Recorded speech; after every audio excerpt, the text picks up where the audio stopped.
Good evening, Wrestling Nation. Welcome to the Atomic Drop Podcast. Hey, Dave, how about you tell them whose game it is? Everybody say L.A. Knight, yeah! There you go, brother. How you doing tonight, bud? I'm good, big man. Long day, brother. Long day on the softball field. Let me tell you. I know you can say the same thing because it was a long day. I'll tell you what, man. For the end of October, that sun was out. It was 80 degrees. It was really nice day, too. Tomorrow's going to be a shit show, but it's a really nice day, too. So, bro, I'm telling you, it felt like summer outside instead of fall. It was like 80 degrees on that field. Those kids were dying. But you know what? I give those girls credit. They worked their butts off today. And for what they went through from 9:30 in the morning to 4:30 in the afternoon, waiting for games, an hour and a half, this and that. It was crazy. But you know what? Those girls, they hung in there. They played their butts off. They lost 2 out of 3 today. But you know what? That first game, they played hard. And, they still played tough. We lost the second game by a run, third game by 2 runs. But you know what? They hung in there, and I give them credit. Good games. Sound like good games. Yeah, we went – my daughter's team 3-0. And like I said, off air, first game was 7:45 this morning. We had to be there for 6:45. It was still dark out. They had the lights on. It was like we're an hour and 10 minutes away from the tournament, so we were up at a little bit before 5. Ugh, I was tired. Before I came on here, I actually was taking a little bit of a nap. It was so funny because Hunter had a game at 9:30 this morning for soccer, or 9 o'clock this morning for soccer. After we left Hunter's game, we went to Face game in West Deptford, New Jersey, which was only about a half hour over the bridge. It wasn't too bad. But it was like soccer, softball. We were all over the place today. My face is red as I can get, man. I'm telling you, I was on that field all day long. Got comments here. Adam Glenson, what up? What up, Adam? What's up, Adam? Thanks for coming in, baby. Let's go. Adam Glenn also says, LA, yeah. Yeah. Love it, baby. Love it.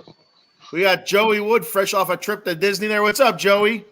Joey's in Disney? Wow, I didn't know that. He's currently in the ECW arena watching Juventud freaking Guerrera. What year is this? That's unbelievable. Good for those guys, especially Juventud Guerrera. I remember watching Juventud. I didn't know he was still around. I remember watching him when I was a teenager. WCW. I'll tell you what. WCW had an absolutely amazing cruiserweight division. They did. Oh yeah. I mean, I think Ray was in it too, wasn't he? Yeah. Well, yeah. I don't know if Raven was if he was in their cruiserweight division or not, but I think he was, like Chris Jericho and stuff. Jericho, yeah. Stuff, man. Billy Kidman, right? Yep. Oh, Kidman. Yeah. His stupid little jean shorts and his wife beater, but he made it work. I'll tell you what. Joey, thanks for checking in, brother. We appreciate it. Joey. Eileen says 7:45 a.m. That's way too early. That's way too early for anybody. I'll tell you that. Hey, Faith was out the door by 7:30 this morning, so I know what you guys are talking about. I don't know. That's early, man. It's too early. Yeah, you were on the field. What time? 8:15, you said? No, quarter to 7. That's even earlier. You're watching the sun come up, bro. We did. 100%. We watched the sun come up. Joey says Juventud can still go. There we go. Luchador. Joey, that's awesome, man. I'm happy. You know what? That's great. Good for him. I'm happy for him. And I'll tell you what, I know Joey's son, Joseph, is with him. A huge wrestling fan. Yeah, big wrestling fan. Yeah, absolutely. He's getting learned up on some wrestling history there, I'll tell you that. Paul says, hey, we won 49-0 at halftime. The other team, delay of game, called timeout, delay of game, and another timeout, and left the stadium. At least they used their timeouts. No, that blows my mind. Is that just telling the kids to quit? I mean, I don't understand that. I don't get it. I can tell you a couple things. I've lost some games when I played. 50, 60 points. And, it's not – those games are hard to learn from, but you don't give up. You just don't walk away from a challenge. You kind of go out there, you put your effort in, and, Well, that's my point. I mean, at least finish the game. At least you say you can finish it instead of walking off the field at halftime. I mean, come on, what's up with that? You take, I don't know if you ever heard the expression, licking. You ever hear licking? It's like a spanking. Sure, absolutely. My mom used to say it all the time to me when I was a kid.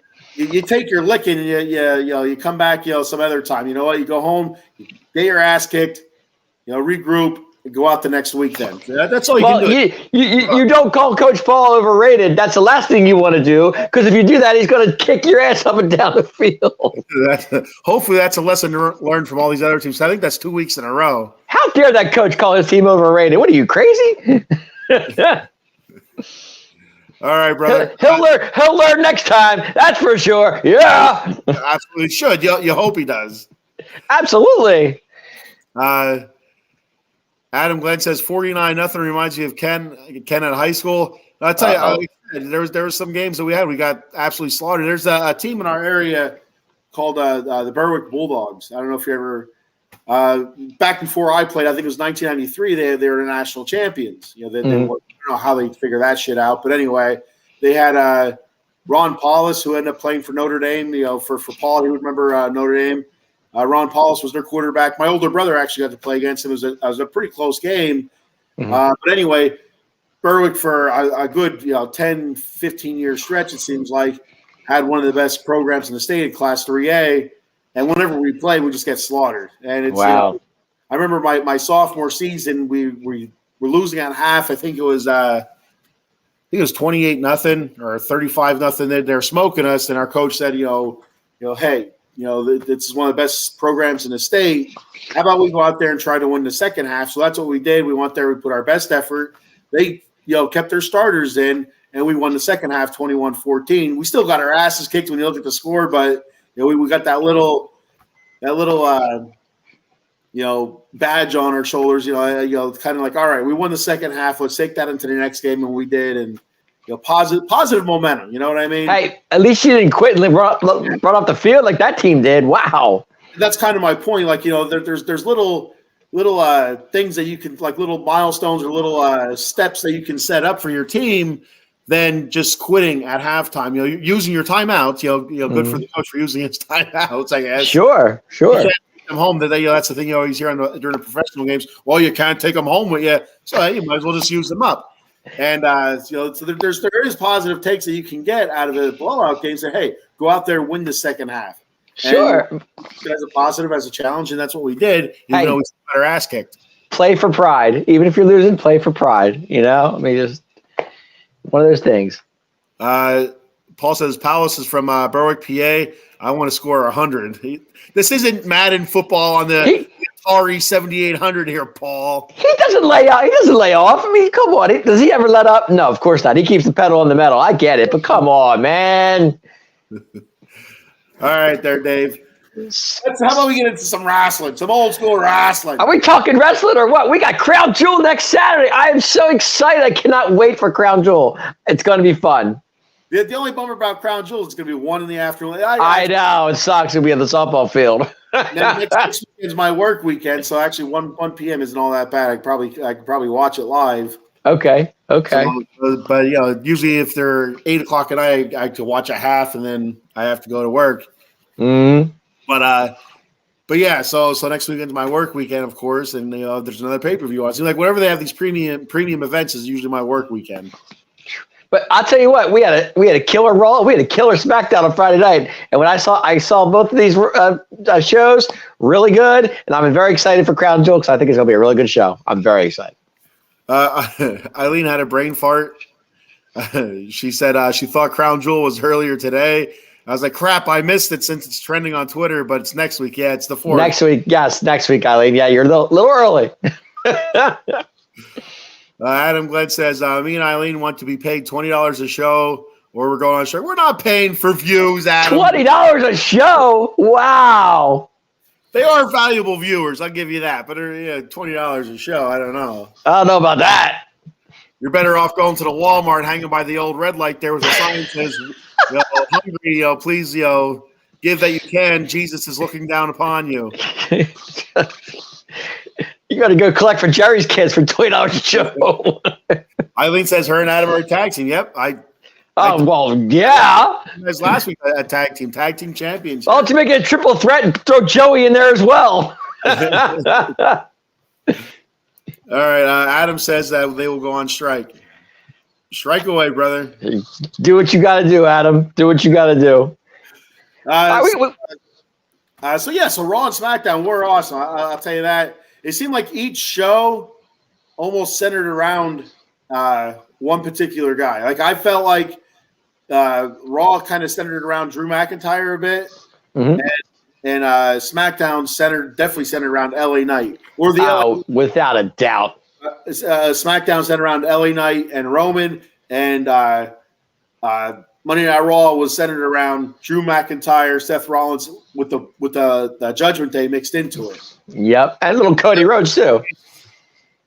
That was like the biggest. The center of each show was those matches that are coming up, because the Judgment. I don't know what Rhea Ripley's doing, or if she's playing mind games with everybody in the locker room. That's a contender for something. Yeah, I can't figure her out because she's into everybody's ear right now, except. She gave Miz. She said, "Talk to the hand, because the face don't care." She didn't say that, but I read it. Yeah, I can see it. That's pretty much what she was saying. Yeah, I seen that in her eyes, and I also seen "Make love to me, Kenny." But I'm like, all I know is my man Cody took a shot. That's all I know. Yeah. Well, so if you didn't see Raw, or if you forget, Raw opened up with the Judgment Day out there. Finn Balor and Damian Priest celebrating their championships.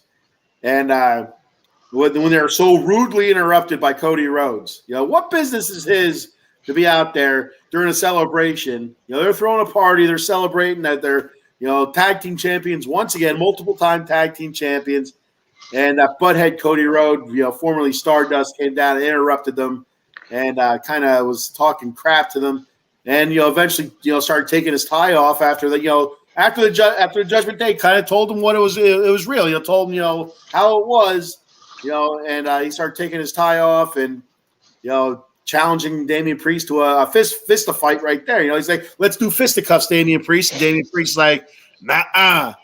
He's a smart businessman. That Damian Priest, he's a crown jewel, brother. So he thinks, but go ahead. So now they're set up for crown jewels. What do you think about that match there for crown jewels? I love it. I think it's going to be a great match. Cody's a little injured though, man. He took a shot on Monday night, little chair to the steps to the leg, and Cody was not 100%. That's for sure. So while Cody's threatening the poor Judgment Day, the Judgment Day's friends there, Dominic Mysterio. I don't know if JD came down. I remember JD McDonough was definitely down there. Yes. Okay. So they all came down. Yeah, I remember now, because I think JD McDonough is the one that held Cody's foot to the step. Yep. But they're able to knock Cody around. Jey Uso came down to help. He hit Dom from behind like a coward that he is. Hey. From behind, Dom fell down. He went in there. It was Hey, are you calling Jey Uso a coward? I just did. Why? Attacking people from behind. Hey, who does it? Who does that better than Judgment Day? I never seen it. Oh, come on, big man. Dominic Mysterio. Anybody you don't want to attack from behind is somebody that's been in jail, and that's Dominic Mysterio. He'll get his revenge. Okay. There's going to be a drop bar of soap and a shank involved. So, Jey Uso, you made a mistake by attacking Dominic Mysterio. Oh, don't be picking on Jey Uso, because Jey Uso and Cody were tag team champions. Come on now. Word. And so anyway, Cody gets the Raw end of the deal. He gets battered around a good bit. They stick his leg against the into a chair. They stick it against the steel steps, and they hit it with another chair, a concerto to his leg, his ankle. Yes. And so he was hobbled pretty good there. He was. He was all taped up too. So I mean, he got his comeuppance. You talk smack to the Judgment Day, you learn. Why are you defending the Judgment Day all of a sudden? I don't get this. Now he's a learned man. Well, are you pro Judgment Day? Am I missing something here? Here, so Dave, you've been watching wrestling a long time, right? At least I think so. All right. So whenever there's a broadcast team, there's always the good guy and there's always the heel broadcaster. Is that me and you? You're the good guy, and I'll be the bad guy. I'll be the one that's always going for the heels. I'm pulling for Cody and Jay, and you're sitting there pro Judgment Day. What's up with that? Cody went down there and stirred up some shit. He didn't have to come down there. Sure he did. He's ex-tag team champion. Got his belt back. Well, because he's like, I'm Dusty Rhodes' little boy. I'm Cody. I'm Cody. No. He went down there and he found out. He effed around and he found out. Hey, you know what? Payback's a bitch at Crown Jewel. Well, and that's what's going to come down to. I don't know. Eileen said she watched both shows in the last 3 hours. And Adam Glenn says he likes Judgment. I like Judgment also, Adam. I am not on the Judgment Day pro. I am not pro Judgment Day. I'm just not because you know why? Because when Edge left, Adam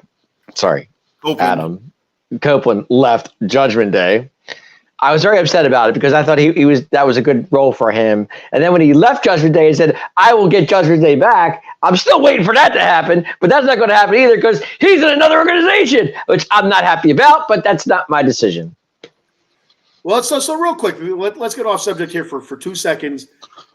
So are you one of those guys that is just all WWE and hates AEW, or are you? It's not that I hate AEW so much. I just don't like. To me, it's I can't get into it. I just can't get into it. Nothing against it. I just can't get into it. I try, but I can't do it. I'll tell you, I want to get into it. I just don't have the time to get into it. I know Joey loves it. Joey's a big AEW fan. I know he's told me that 1,000 times when we did our show about a while ago. We did it together. He's pro AEW. I'm just not. I'm a WWE guy, and I told him that a long time ago. I think there's a couple guys on that AEW roster that's really, really good at what they do, and if they're in WWE, they'd be making some really good money. I'm sure they're making really good money in AEW. But I'm happy for Adam. I'm glad he's there. Don't get me wrong. I mean, he's going to do great there. I know he's good. I mean, there's so much competition for him to do there. I mean, he was here 22 years, 25 years, something like that. Yeah. Long time for WWE. I mean, his time was come. I get it. Yeah. I mean. It's new for him. A lot of new guys out there for him. I understand that. And Christian out there, him and Christian belong together. There's no doubt about that. So that's only a matter of time for that starts. But go ahead. And it's like Joe Montana going to the Kansas City Chiefs. Like his time was up in San Francisco. You had the new guy, Steve Young, there, ready to take the step forward. The young guy, but he still, Joe Montana still had something to give. Just like Adam Copeland, Edge still has something to give, and he played well in Kansas City. Not a Super Bowl win, but got him to the playoffs a couple times. And just played well. Got himself on the Madden cover or Joe Montana football or whatever it was back then. But so it's the same thing with Edge. He's gonna. Sometimes the grass is just greener on the other side, big man. I understand it. I get it. I was just curious as to where you stood on that because there's some people that just hate AEW because they're so WWE. I don't hate it. I just don't care to watch it. I hate. Hate's a strong word to me. It really is. Well, if you hate something, I get it. I'm not a hater. I'm just not a watcher. Not a fan. Well, we're not really talking about people though. We're just talking about programming. But I get it. I mean, to me, it's like watching WCW Part 2. That's just the way I look at it. Yeah. Well, and so hopefully they don't crash and burn like WCW did because the competition's good for everybody. I agree. AEW is not as good as WWE or we. That's an opinion, and Eileen, I'm with you. I totally agree with that. But go ahead. Paul is still confused what TNA means. He still thinks it means tits and ass. It's total nonstop action wrestling. Total nonstop action. That's what it is, baby. He's getting ready. He's going to be disappointed. He's getting his popcorn ready. He's like, all right, dimming the lights and closing the curtains. What is it? He's just upset because Liv hasn't come back yet.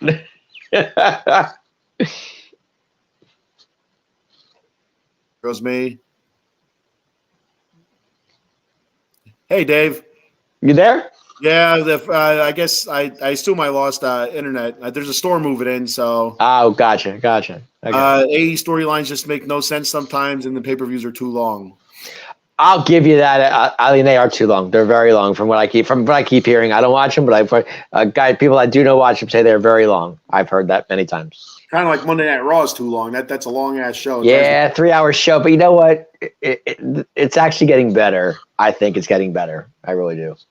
So go ahead. All right, back to Raw now here, Dave. So we had Cody get hobbled. All right, and we'll see Cody again later in the show.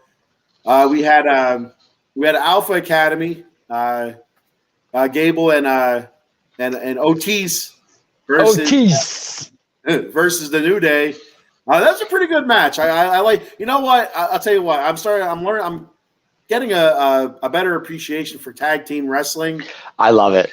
Yeah, it's like there's some pretty decent tag teams in World Wrestling Entertainment. Yes, there are. And I didn't expect Alpha Academy to win. They put a really good match out there, but I just think Otis is a brick in attached to it. He's just drowning Gable in the tag team division. I'll tell you, Otis is a big dude, man. I saw him up and close. His shoulders were like, I was like, man, what a dude. What a big dude. He has no arms. I mean, he doesn't. He has nothing. It's just his neck is, he has no neck either. He has no neck. His arms are super short. He's funny as shit, though. I'll tell you that. No doubt. I mean, now that Chad Gable and Otis are back together again, is his run done in at the IC title? I don't think so. I don't at the IC title maybe, but his run as a singles competitor, I think he's going to get a lot more because he's shown so much. They'd be stupid to hold him back from a singles run. But he has the whole Alpha Academy thing going on now with Shizawa doing his shit there. Oh, I totally agree. But I mean, I loved his run. I thought it was great. He gave Gunther a huge. Yeah. I mean, everything he could handle. Yeah.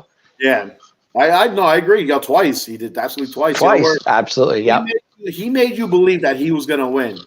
Mm-hmm. You know what I mean? Like sometimes there's a wrestler going against an opponent, and like there's no way he's going to win. And then you watch it, and you never believe that there's a chance that he could win. I felt like Gable, you didn't think he was going to win, but you're watching it, and you're saying, he could win this. You're on the edge of your seat. There were great matches. Both matches, I thought he had a shot to win, especially the second one. I really thought he had a good chance. Yeah, I agree.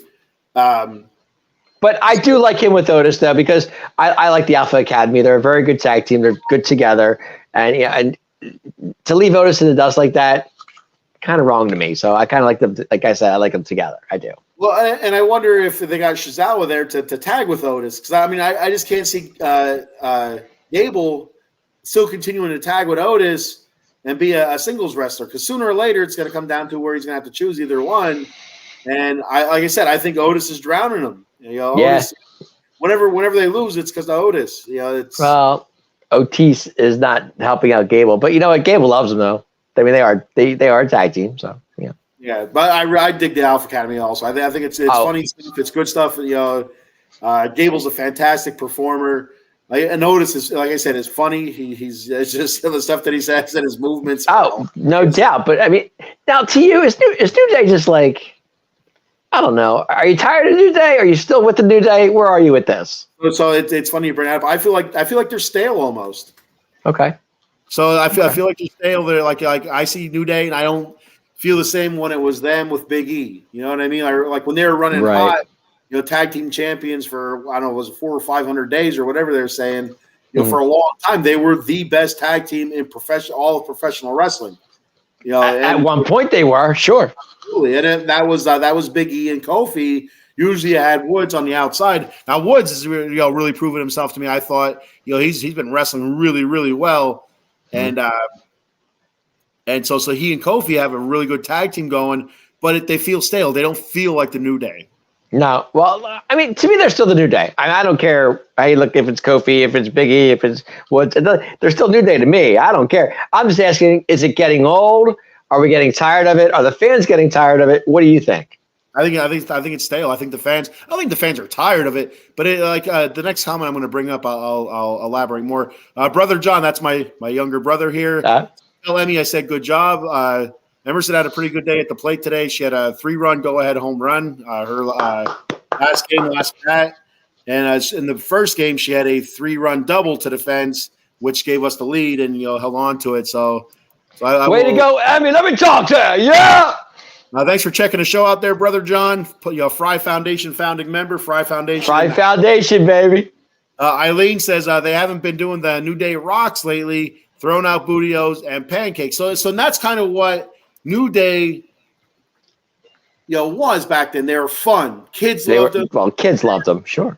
They were fun. They were out there with the trumpet, New Day rocks, the bootios, the hips swiveling, like Eileen said, pancakes. They're not that anymore. They're just a normal tag team, and that's what makes them stale to me. No more unicorn shit. They'd come out and it'd be a whole spectacle. Back up a little bit. Did you say unicorn shit? You didn't like that? You weren't a fan of that? No, oh my God, no. I'll tell you what. When I was a kid, my biggest dream was to always get a pair of glasses from Bret Hart. I actually had them years ago. But I was a Shawn Michaels fan. I still have I had the heart-shaped glasses by HBK back in the day. you probably had the mullet to go with it too. I did. I still got it, brother. That's an ensemble. They got to go with each other. So it's so funny. The other day I was at work and the guys were passing me, the trash guys, and they were playing "Oh Sexy Boy" by Oh Sherry. I was cracking up laughing. I lost it.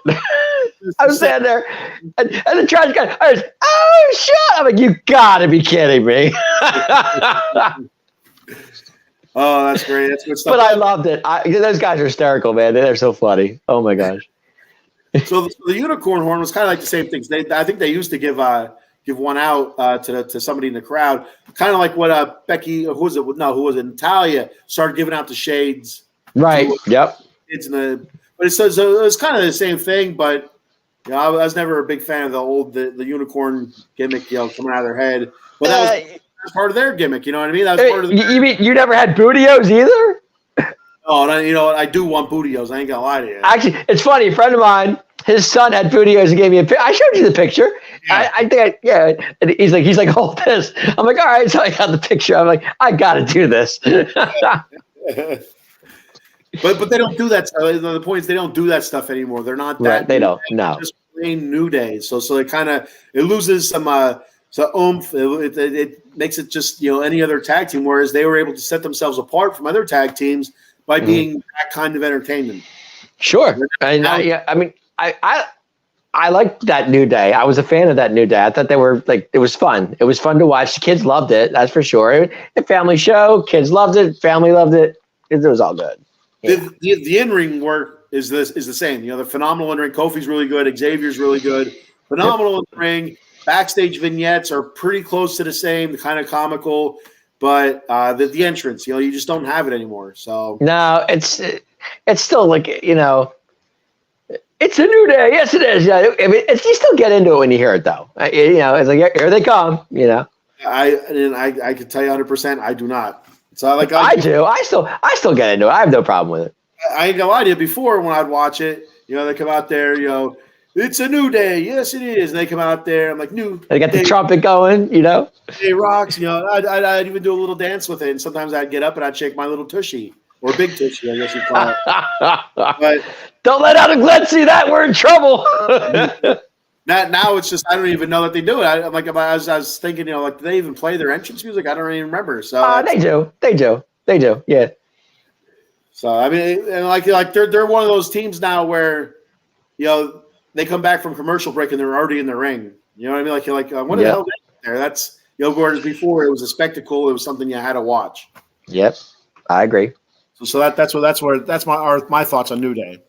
But back to the Alpha Academy. I know they didn't get the win, but still, it's good to see those guys back together. I liked it. Yeah, I'm into it. Sure. And again, I feel like there's going to be different combinations for the Alpha Academy now that Tozawa's there. I wonder if they're going to throw him in with Otis or throw him in with Gable from time to time. I am a fan of Tozawa. Are you a fan of Tozawa? I like Tozawa. He's funny as shit. He's hysterical. Every time I watch him, I laugh. He reminds me a lot of our Oriental friend, Mr. Fuji 2.0. Oh, that guy again? And Mr. Fuji 2.0, he can be comical sometimes, and he kind of reminds me of Tozawa. Not quite filled, but, they're both. He's too busy beating teams 49-0 at halftime. Well, he's the reason that Paul Spencer is beating teams 49-0. All that film work he's been doing for Paul. That Paul makes. Oh, Lord. It's kind of like a sweatshop. Poor Mr. Fuji. I hope Katie frees him one day, but I don't know. She's probably under strict orders. No, but back to Tozawa, though, if you watch him live, on shows, he's hysterical. He's just a funny dude. That's why, when he picked a fight with Bronson Reed, I don't know what the hell he's doing. And but if you're at a show, it's so funny, big man, because all you hear is bring back Tozawa. Now he has that little exercise program. Gable's training him in the back. He has that his little thing that he's doing with the dumbbells. I don't know. He's killing me.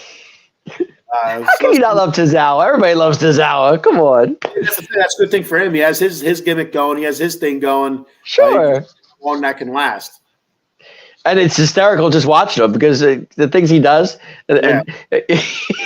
He's just funny in the ring. He's good. He's good. Got a comment here from Eileen, says, does Woods still have his trumpet? I don't remember seeing a trumpet. I haven't seen it in a while, honestly. So either he forgot to clean the old spit trap, or he just doesn't do it anymore. He doesn't bring it out. It's. I don't know. I haven't seen him do it in a while, unless I'm missing it. I haven't seen it. I cannot remember the last time I seen him bringing that trumpet out. It's been about a month, about a little less than a month. Well, I don't remember that. I kind of miss it at the same time. It was kind of funny. So it was. I loved the trumpet. I thought it was funny. Sure. I thought it was hilarious, especially in the beginning. Like they're kind of supposed to be heels, and he brought it out there to kind of be a dick, to be annoying, and people who New Day sucks. They used to be with the trumpet. Then it just eventually turned to New Day rocks, and everybody loved the trumpet. So it's kind of cool how that changed from them trying to be heelish, using that trumpet to kind of irritate people and irritate opponents and stuff, and how it turned from New Day sucks to New Day rocks. So does New Day still rock? Is the question. It's not a good kind of rock, I don't think. But they did get the win. Good for them. Maybe their tag team championship hopes are actually rising again. I don't know. We'll see. Time will tell. And they could be, because they held it for so long. They're legitimate, good in the ring, and so you never know. But they're going to be a serious contender. At least a serious contender. So the New Day kind of reminds me a little bit of like Motley Crue. In their heyday, they were one of the best bands in the world. They were. Steele doing God knows what. And he's singing. He's just not looking good up there. And they're past their prime. Basically, their time has passed. Every tag team has it. It always happens. It happens to the best of them. That's for sure.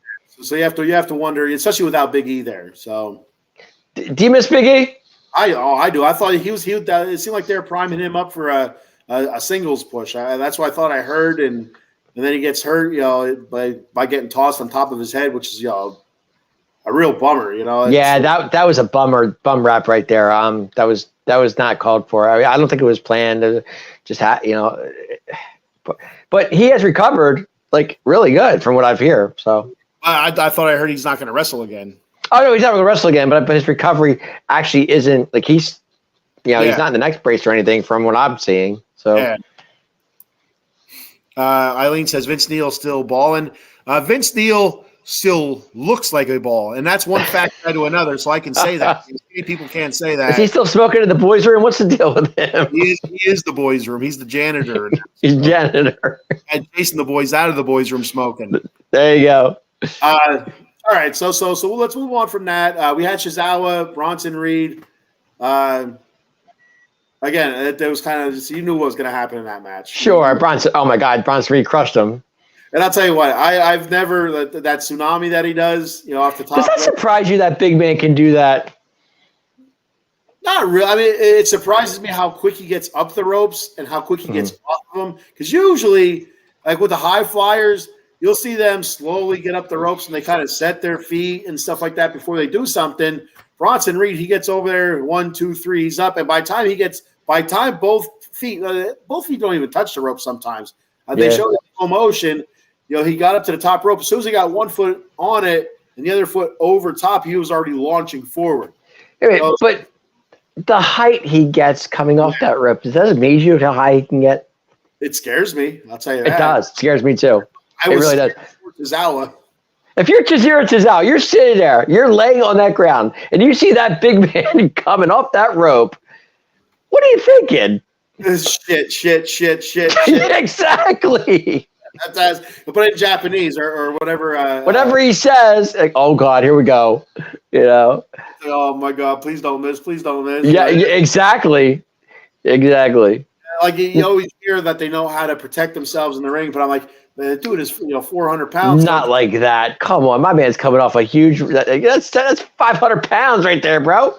But then again, he was in the back, with the ice on his chest, and Otis had the Dallas Cowboys championship belt because I guess they're promoting those NFL championship belts.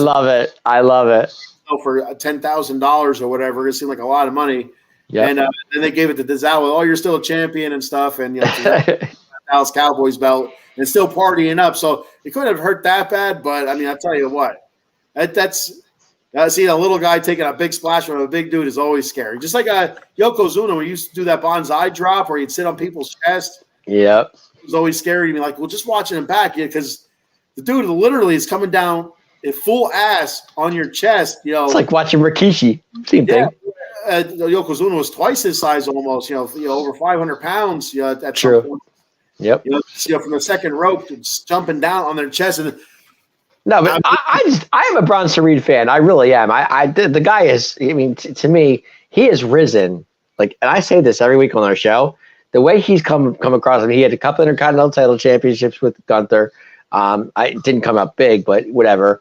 But to me, Bronson Reed is really making his way into the WWE. He's doing a really good job. Yeah, he really is.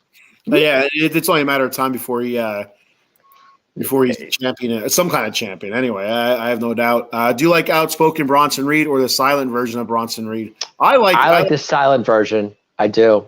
I like hearing him talk. Because he doesn't have a mouthpiece. He doesn't have anybody there to talk for him. Mm-hmm. If he's going to be a champion, he's going to have to talk. But to me, I like the silent because he does his talking in the ring. That's why I like it so much. But that's not going to get him a championship. It's not. But the ring work's a part of it. But he has to be able to talk, or he's going to have somebody there with him to talk for him. True. Well, he's done a couple interviews that I've seen in the backstage, a couple times here and there.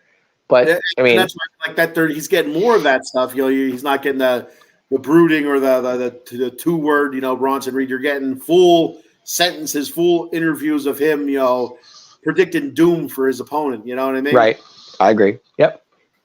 But I like it. Dave doesn't like it, so we're. I know. I like the Bronson Reed in the ring. I'm not too fan of him on the mic, but if that's what for him to get a title shot, I'm okay with that too. So. Paul says easier way to pronounce it is Eti Hanto Oki, means oh shit, he's huge. Eti Ho. What? Eti Hanto Oki. What are you talking about, Mr. Fuji? Get out of here. Go beat a team 49-0 like you do every Friday night. If I ever hear that, I'm going to know what it means now. I do, whatever. I'm going to turn around. I'm not huge. Adam Glenn says, I like Reed. Yeah. So do I, Adam. I'm a fan. This show is a big fan of Bronson Reed. Absolutely. Another big match from Monday Night Raw was, I think it was on Monday Night Raw, Becky Lynch defending that title. Against Indy Hartwell. That was a really good match. I enjoyed the match. That was, that's one match where I didn't fast forward through any point to kind of hurry them along. I wanted to see everything that they did. I wanted to see how smooth it was. And those two ladies, they did, work well together. I'll tell you, Indy Hartwell impresses me every time I watch her. This girl is good. I don't care what anybody says. This girl can wrestle. She's really good. Yeah, Indy Hartwell. She'll be a champion again. Because she was a former NXT without a shadow of a doubt. Yeah, she'll have that strap again, and you can see a good group of women coming up again. So you had the 4 horsewomen, and then some Rhea and her group came after that. You see more coming through that women's division is going to be awesome. Oh, absolutely, and with Jade Cardwell coming in there too, I cannot wait. I am so excited. This women's division is getting better by the minute, and I love it. Absolutely. Is she wrestling Becky Lynch at Crown Jewel, or is she wrestling somebody at Crown Jewel, or am I just? I have to look at that. I haven't seen the match. I don't know for sure. I have to look at the card.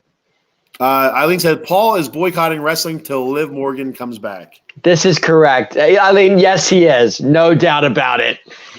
No Liv, no Paul. No Liv, no Paul. No Liv, no Mr. Fuji is what it is. You're right. So here's a quick question, Dave. Did Becky Lynch lose the NXT title on Tuesday at Halloween Havoc? That is correct. She did. Yes. She lost it to that girl. I can't think of her name right now. That was in the crowd. Did she lose it to her? I believe so. I have to. I know she lost it for sure. I do know that for a fact. I wanted to record NXT and I forgot. I have to set a timer for it because I want to start watching that more because everything you hear about NXT, it's a great show. So. Becky defended it on Monday night, lost it on Tuesday night, Halloween Havoc. So I wonder if she'll have a rematch at the next Halloween Havoc, because I think it's a couple shows. Halloween She might. Havoc. So I wonder if Tuesday on Halloween if she'll get a rematch or not. I don't know how that's going to go. I don't know. We'll find out. Eileen, our fact checker, says I don't think Becky Lynch is on Crown Jewel. Okay. At least not Becky. I don't think she is either. I didn't see her name on the card. Not that I saw, but I don't know for sure. For some reason, I was thinking Jade Cargill challenged somebody. I think Jade Cargill makes her debut at Crown Jewel. Maybe as like a end of the match kind of running type of thing. So, that's what I'm thinking. The women, they have a fatal 5-way or whatever the hell they're doing in the women's for Raw. You have who is it? I can't think of her name. Raquel Rodriguez. Becky.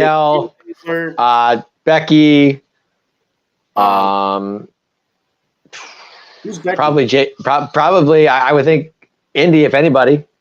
No, the women's fatal 5-way that's set up for. Okay. My fault. Okay, I have to look that up on the So it's on the card. It's Raquel Rodriguez, Shayna Baszler. Oh, sorry, Shayna's in there. I forgot about Shayna. She's in there. All 4 were in the ring, and then Mommy came out. I saw that. Yes, I did catch that. Yes. Zoe Stark's won. Zoe Stark. What's her name? Why can't I remember her name? I always who was it? It was Zoe Stark. Squasher. I can't think of her name. Who's a squasher? She's squashing. Nia Jax. I can't remember that. Nia, I can't remember it. But it's so Nia Jax. So yeah, like you said, Mommy came down, Rhea came down, and she stirred shit. She stirred the pot after everybody signed their little contract, put their little Herbie Hancocks on the contract there. Mommy came down, stirred the shit, and Nia, she's like, "Oh, I'm too smart." She was calling everybody idiots. She's like, she's just out here. Don't you see what they're doing? I'm the smart one. She's trying to manipulate you. She's trying to manipulate you. I get it, but you know what? At the end, who was laughing? Yep, it was Mommy laughing. Mommy got she got Nia to squash them all. So and she's sitting there outside the ring, cracking up, laughing like, "I told y'all." I mean, I get it, but that match, that's going to be fun because I hate to say it, but I think Rhea ends up winning that match for some reason. I don't want her to, because if I had a choice, I would pick. I would pick Zoe Stark, but that's just me. Who knows? I would go with Zoe or Raquel, but I think I'm a Rhea fan. I'm rooting for Rhea in this match. But if there's going to be anybody else, in the order of Raquel or Zoe for me. I'm with you with Zoe. I wouldn't mind Zoe Stark winning that match. I don't see it, but I would like to. I would like to. If you had to rank them, right now it'd be Rhea, Raquel, probably Shayna, Zoe, and then Nia. But Zoe's really climbing up quick. I think she's Zoe's definitely climbing up, no doubt about it. She's making her way up the ladder. But then again, don't count my girl out either now. Don't count out Shayna. I've been telling you this, big man. Don't count out Shayna. You've been telling me, but I'm counting Shayna out. Match a one-on-one match, okay, but a fatal 5-way where anybody could win, which no chance. I wish with 5 girls, I wish they would have made it some sort of like a gauntlet or elimination type match where I don't know what they call that. Where you still have the people in the ring at the same time, but if you pin somebody, you don't win the match, but that girl's eliminated. Right. I'd rather see something like that, an endurance. But I guess that's a Survivor Series match, big man. Come on. It is a Survivor Series match, but I just don't like that you can lose the title with somebody being pinned and and it's not the champion. Hey, you know what? That's part of the game. So it is part of the game. I get it, but I don't like it. You don't have to like it, but it is what it is. Eileen says, how does Nia Jax come back, get into the title match already? She didn't even sell them holding her back. No, she didn't. She looked like crap. I don't like Nia Jax. Eileen, let's back this up a little bit. She's Nia Jax. She can do what she wants. It doesn't matter. She's garbage. Maybe so, but she's still Nia Jax, and she's been around the league too many. She knows. I get it. She's been around. Nobody's a fan. I understand that, but yet at the end of the day, she's still Nia Jax, and she's going to get her. She's going to get her title shot. And it's awful that they I'm not saying she's going to win it, but she's definitely going to be in it. There could easily be somebody else there. I understand that they want to promote her as being like a big bad or like like almost like Andre the Giant-esque, kind of just a big girl out there knocking people around. That's how they're trying to promote her, but it doesn't look right. Good. It doesn't look good at all. Hey, you know what? It doesn't matter if it doesn't look good, big man. She's Nia Jax. I get it. Katie Spencer. Hello, Katie. Katie, what's up, girl? You taking a break from Mr. Fuji, Katie? Is that what you're doing? We see you. Thank you for checking in. We know that. Come on now. That's her job, watching Mr. Fuji, making sure he's going over the film and stuff for Paul for next game. Katie's doing her job, that's for sure. Occasionally tossing him a can of rice underneath the door and keeping Mr. Fuji going. Katie also says, "How are you guys?" We are doing good. I'm good. How about you, big man? It's Saturday night, feeling all right. There we go. We're partying up on Saturday night, baby. Yeah. You're doing well, Katie. Katie, checking in. Appreciate it, Katie. Means a lot.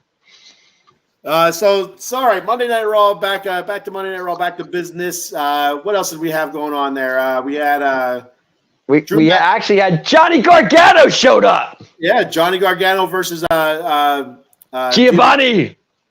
And you had that turd, that walking piece of turd, Kaiser out there on the outskirts. Why are you so rough on Giovanni, big man?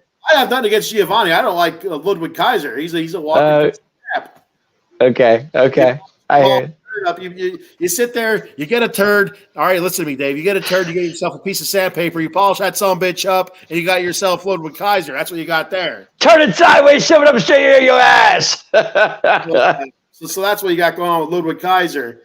So he gets, he's out there on the outside. He's distracting Johnny Gargano. And there's some points. Wait a minute. When you say Johnny Gargano, big man, you have to say Johnny Wrestling because that's what he is, Johnny Wrestling. We'll call him Johnny Wrestling then. If it makes you happy, if it appeases the wrestling gods, I will call him Johnny. It makes me happy because he is Johnny Wrestling. He is Johnny Wrestling. You're right. Yes, he is. So distracting Johnny Wrestling, and thank you. Eventually, that piece of crap, Kaiser, he gets what's coming to him. He's attacked by Beardo Ciampa. By Beardo Ciampa. So Ciampa gets him. That gets Kaiser out of the way. Giovanni's distracted, and Gargano. I believe Gargano came out with the win, right? Gargano got the win. Yes, he did. So, I mean, it's those two guys. Imperium's going to have some explaining to do to the boss because. We didn't see Gunther this week, but we heard from Gunther, the announce team said that Gunther had specific instructions to Giovanni Vinci, hey, this isn't about winning. I want you to win, but it's about punishing Johnny Gargano. Now, there was, some points where he was slapping the shit out of Johnny Gargano. Johnny Wrestling. Yes, and, thank you. But he didn't do the job. He didn't get the job done, and so there's going to be heads rolling when. Did you expect him to, big man? Did you expect him to? Come on, it's Johnny Wrestling at the end of the day. 100%. I expected both guys to be stomping Johnny Wrestling down. Love Johnny Wrestling. Love him. I didn't know I thought Ciampa was hurt, so I didn't know he was going to be coming back. Ciampa's always hurt. My God, that guy can't go a day without getting injured. Some people just have bad luck, Dave. All right, get off his back. I'm just saying. Every time I turn around, Ciampa's injured. And that's it. That is a fact. That is true. I state as I see it. Johnny Wrestling gets the win, gets the dub. Imperium takes a big hit. Now Kaiser has some issues to take care of. Hopefully on Raw next week, he'll be on. So he's not wrestling at Crown Jewel, is he? I don't believe so. Man, that's a bummer not having the IC title on Crown Jewel. Mm-hmm. All right, so we got that. What else do we have? We had Drew McIntyre. Logan Paul, that piece of trash. What do you mean piece of trash, Logan Paul? I'm not a Logan Paul guy. I'm just not. He is a good wrestler, though. I'm not saying he's not. I'm just not a fan. He's good in the ring, and I'll tell you what, he's also pretty good in the mic. Oh, okay, that's great, but he's a part-timer to me. I'm sorry. I can't. And I know we're doing our predictions for next week, even though I probably won't be on because of work. Right. But I'm telling you what, he's coming out of Crown Jewel with the championship. He's going to be the US. He beats Ray? I believe he beats Ray. Ooh. Okay. So what do you think? So okay. Here's you have Logan Paul out there, cutting his promo on Ray, and talking about how he's going to be champion, and what kind of champion he's going to be, and shutting the trolls up on on social media and stuff. Yeah. Then Dominic Mysterio comes down the ring. What are your immediate first thought? First thing that comes to mind when you see Dominic starting to walk down, what is your first thought? I'll tell you what my first thought was. To me, Dominic Mysterio is a piece of trash. I don't care what anybody says. I mean, he's doing great. He's doing his thing. He's that North American champion. I think that's what it is on NXT. But I mean, defended his dad. Or making fun of his dad, I should say. I instead of defending him. I mean, that's what Logan Paul was doing. And Dominic just agreed to it. But my man. But to me, like you said, Dominic Mysterio to me, biggest heel in the business, doing a great job. Doing a hell of a job as a heel. Am I missing something here? Did I miss something here? Did I miss something? I don't think so. No, you didn't miss anything. Okay. So your first thought when you saw Dom coming down to the ring as Logan Paul's making fun of his dad, your first thought was that Dominic's going to join in with him. Absolutely. My first thought was, I'm like, I wonder if Dominic's going to come down and kind of defend his dad a little bit. Never. Him and his dad have had their issues, their runs at each other and stuff like that. That whole storyline back, that made Dominic who he is today, into the massive heel that he is. But for a second there, watching him walk down, like, I wonder if he's gonna go down there and say, "Hey, my dad was a deadbeat dad. I took care of that. Keep his damn name out of your mouth." But that's not what we got. We got what not even close. Not even close. And kind of like endorsed this, like, yeah, he was a piece of crap, wasn't he? Yeah, he was a deadbeat dad for me. Blah blah blah. So I wasn't surprised, but my first thought when I saw Dom Mysterio, when I heard that music hit, and you seen Dirty Dom doing his prison walk, down to the ring, getting booed, trying to talk. His prison walk, that's hysterical. But go ahead. And he's walking down there. I'm like, if he starts shit with Jake Paul or Logan Paul's gonna whoop his ass because he's I think Logan Paul's up here and Dom's down here. Dom's really good in the ring, but Logan Paul is something different. I'll tell you, when Dom touched that microphone, that place boos him out of the building. Awesome. And I love it. That just tells you right there, he's the best heel in the business right now. And so Eileen, her first thought was, please don't revive this Ray is a deadbeat dad storyline again. Yeah, it is. That has run its course. I don't think they're going to revive it. I just think that's just part of the story. Eileen, that is so true. I cannot agree. I cannot disagree with you 100%. I you know what? I didn't want to see that either. But like I said before, Dom, biggest heel in the business, doesn't care for his dad at all. Him and Logan Paul were ripping it. I thought it was a great promo, to be honest with you. That's just me. It was. They did a good job in there. Well, then, so you had Logan Paul bring the ring announcer up. I can't think of her name right now. Ricochet's fiance. That's what I'm going to call it. Yes. I love listening to her now. So I'll tell you what. I watch her TikToks. Samantha Irvin.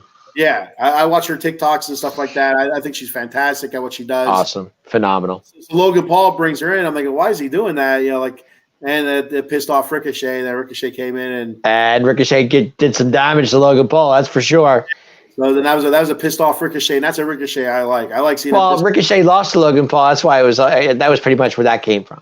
Yeah, and so the whole storyline. I guess their beef may not be done yet. So I don't think that's over yet. I really don't. No. So that'd be interesting to me because I think Ricochet is title worthy. Maybe not heavyweight championship or universal championship, but I think he's he could be a United States champion or something like that. So I wonder if he wins this belt and has another run with Ricochet after this whole bring his fiance in the ring and kind of he didn't really beat her, but kind of made her feel like a piece of crap in there, saying, "Hey, I beat the crap out of your husband. You got to say my name as the winner. Let's hear it again." And made her feel comfortable. Your thoughts on Ricochet, big man? I like angry Ricochet. I want to see Ricochet angry. I want to see him, do his thing. And I think he's phenomenal in the ring. He's not he's not over enough to be a world champion or a universal champion, but he is good enough. I believe he's over enough to be some sort of champion. Whether that's I don't think IC, but a United States champion or something like that. I wouldn't be. I would not be upset if they put a title around his waist. I wouldn't either. And Ricochet is so talented, man. I'll tell you, I never saw a guy that could jump. The stuff he does in the ring is amazing to me. I think the biggest issue, like you can't really put the title on him, is because of the stuff that he does do. That's one of those guys where they win the title and they're hurt the next day and they have to relinquish the title. Now you're stuck without a champion. And you got to do a thing. So I think that could be one of the reasons why he's never really seen a championship is because of that. I think he was a tag team champion, but I could be wrong. Right. No, I agree. Will we ever see? I guess the question we're trying to say is, will we ever see a belt on Ricochet? Is the question. I think so. I think there will be. Like I said, I think it's going to be one of those minor championships. Okay. I guess the only minor championship besides the IC is the United States Championship. There's no more 24/7 belt. I guess there's no. No. Do you miss that belt, big man? Huh? Do you miss that belt? I don't care. It doesn't. It's just a title. The belt I missed was the hardcore title where you could win it at any time. Like, you like that? Yeah, I thought that was funny as crap. So. Oh God. That was what's his name? He won it so many times. R-Truth. Well, and Crash Holly won it a bunch of times as well. Right. That's right. Yeah, sure. He was champion a bunch of times. Where is R-Truth? Have you seen him? Yeah, he's on either on TNA Impact or I don't think he's in AEW, but he's with another promotion. R-Truth? Yes. He left. I didn't even know he left us. I didn't know he left either, but I did see him. I thought he was doing house shows. No, he's working with another promotion. Really? Yes. Yeah, okay. R-Truth is funny too. That's a funny. I love R-Truth. He's hysterical. Funny. Love him. And he's decent in the ring as well. But you can go back and you watch on YouTube. Type in R-Truth funny moments, and you'll have a 20-minute laugh. I have an R-Truth funny moment. I can be honest with you. Down Atlantic City, Faith and I went down to the we went down to Hard Rock Cafe.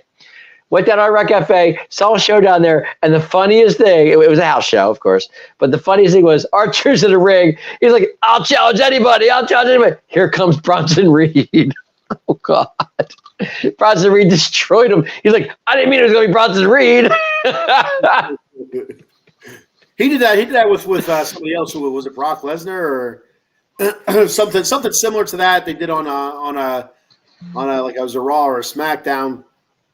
Or I don't know if he challenged anybody and Rock came down, or if Rock was already out there and he came down and realized that he had to wrestle Brock Lesnar or something. And he's like, never mind, and kind of just like left or something. I don't remember what it was, but it was really funny. You had Brock Lesnar laughing. Funny stuff, and he dedicated the match to John Cena. That's hysterical. I was like, oh my God. Well, and that what was it? Was it the Royal Rumble? He brought a ladder down because he thought it was a ladder match. Yeah, right. That was great. He comes running down. He goes underneath the ring, pulls a ladder out. Everybody's just staring. I'm like, what the hell's he doing? He slides the ladder in, opens it up, climbs to the top, and he reaches up and he's looking for it. He's like, what the hell? I killed me. Oh man. Yeah. I miss R-Truth. He's great. Little Jimmy. I forgot about Little Jimmy. Little Jimmy. All right. So, what else I keep saying Drew McIntyre. What else did we have? Women's Tag Team Championship: Piper Niven and Chelsea Green versus Natalya and Nikki Cross. Oh, yeah, okay. It was a tag team match because Nikki Cross ended up leaving. Yep. But what the hell's up with her? I don't know. I can't figure her out. She's. I tell you what. If anything, it has a lot of people interested. Like, she's Nikki Cross. She is who she is. I know she was kind of like weird and wild before. Now she's stood there without even like moving, just like staring The fact that they keep this chick around it blows my mind. I mean, every time you turn around, I mean, they're making cuts, and Nikki Cross isn't one of them. I don't know why. Walking, it's like aimlessly. It's interesting. I wonder. It makes me wonder where they're going with it. Well, I think they like her because she can do house shows. She's very good at house shows. And you need wrestlers like that. But I mean, like, Sure. I wonder where they're going with. Nikki Cross just wandering around, kind of in a trance type of thing. There has to be. If she's teaming with Natalia, they're going to keep her. Just wait, because Natalia's not going anywhere. Yeah, but then they're not going to continue putting her out there with Natalia. No, but Because if I'm Natalia, I'm calling bullshit on that. So that's bullshit. All I know is Piper and Chelsea got the win. That's all I know. And so here's my other thought. So Natalia needed a partner for this match. And that's who she comes up with. I'm like, she couldn't find anybody else back there, huh? Hey. Who else wanted a shot at the tag team titles, huh? Like, come on now. Hey, I don't know. I can't help you there. But Piper Niven? Let's go back to Piper Niven. She's very good. She's very talented in the ring. I like her style. But do you miss the name Dewdrop, or do you like the name Piper? What are you thinking there? No, I like Piper Niven. You don't like Dewdrop? Dewdrop was fine. I don't know, but I don't know. I look at her when I hear Dewdrop, and I'm like, you know what? That's not very... I mean, do you think Dewdrop when you see Piper Niven? Is I guess what I'm asking. I'm thinking slow when I see Piper Niven. Okay, I wasn't going that far, but okay. Well, honestly, when I see her, when I watch her wrestle, she's not a bad wrestler. She's not bad at all. She's got her skill level is very good. She's very slow. It takes. You're going to get that. That's going to happen. I mean, that's what I think, though. You look at it. Dewdrop. Do you like Chelsea? What's that? I said, do you like Chelsea? I like Chelsea for different reasons. I like Chelsea too. I think she's good. I don't think Chelsea. She does well in the ring as well, but I think she's very good. Hot. So I like Chelsea for different reasons. It's me. It's Chelsea. Yeah, I think she's funny as well. I think Chelsea's very funny. I like when she does interviews. She's like, "Hello, it's me." Yeah, that's why I like they're tag team champions, but they're almost like a comedy act a little bit. So right, exactly. Yep. What are they going to lose the titles anytime soon? I don't think. I'm not seeing it, but I can't think of anybody tagging together that's a legitimate continuous tag team. Yeah, unless they put there's not many out there. No top people, but I don't know. I don't know of anybody right now off the top of my head. No, I can't think of any. Actually, neither can I. If they're going to have a women's tag team division, they got to create more tag teams for the ladies. They're asking for division, and because right now, like I said, I can't really think of anybody. I mean, I am liking Piper and Chelsea. I think they're very good. Like they're actually, it's an odd tag team, but it's not a bad tag team. I guess that's where I'm going with this. I think they should bring back Santina Morella. Oh God, no! Stop. He's in Impact, isn't he? I don't know where he's at. I don't know, but when last time I checked, I thought he was in Impact. He was running that deal. When Santino dressed up as his sister or cousin or whatever it was, Santina. Yeah, what did he win? He won I don't know if it was the women's title or he won something. I don't even know. Couldn't tell you. I forget that. Phoenix was super pissed, so that's when he was around with Beth Phoenix, and that's when he was. Yeah, right. Yeah, I remember that. Pretty funny. Yeah, awesome. Yeah, I think he's in Impact Wrestling. I'm pretty sure he's Impact. Yeah. Ring of Honor Impact, somewhere in there. Yeah. All right. Drew McIntyre. Did we finally get? Yeah, Sami Zayn. You know what? I think Sami's injured. Honestly. Why? Why do you say that? I thought Sami looked good. He looked good, but to me, I don't know. Like it just seems like Sami's always like. I don't know. I just don't see him going 100%. Maybe I'm wrong.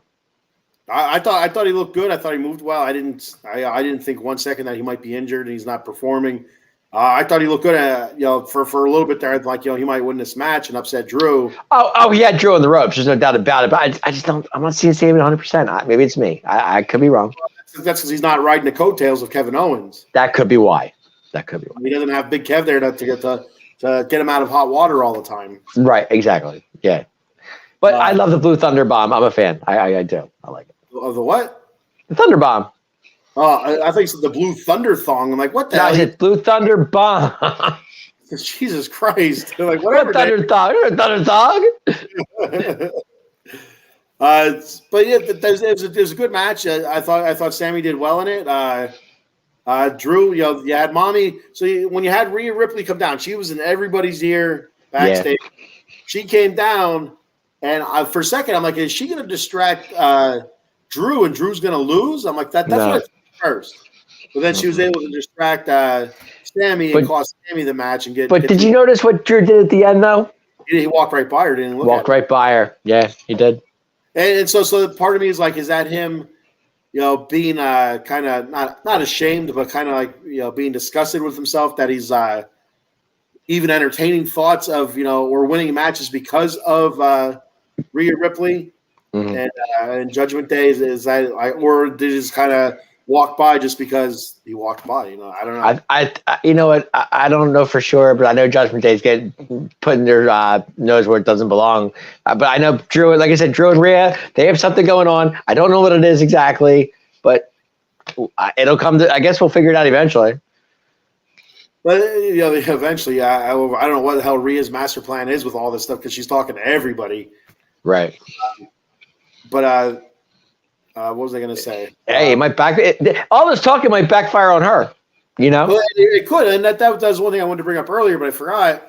Is she's doing all this wheeling and dealing and stuff like that, and she did mention Bloodline, and we had to deal with the Bloodline, but it's not forever or whatever it was that she was saying about the Bloodline. Kind of like almost double crossing the Bloodline, and.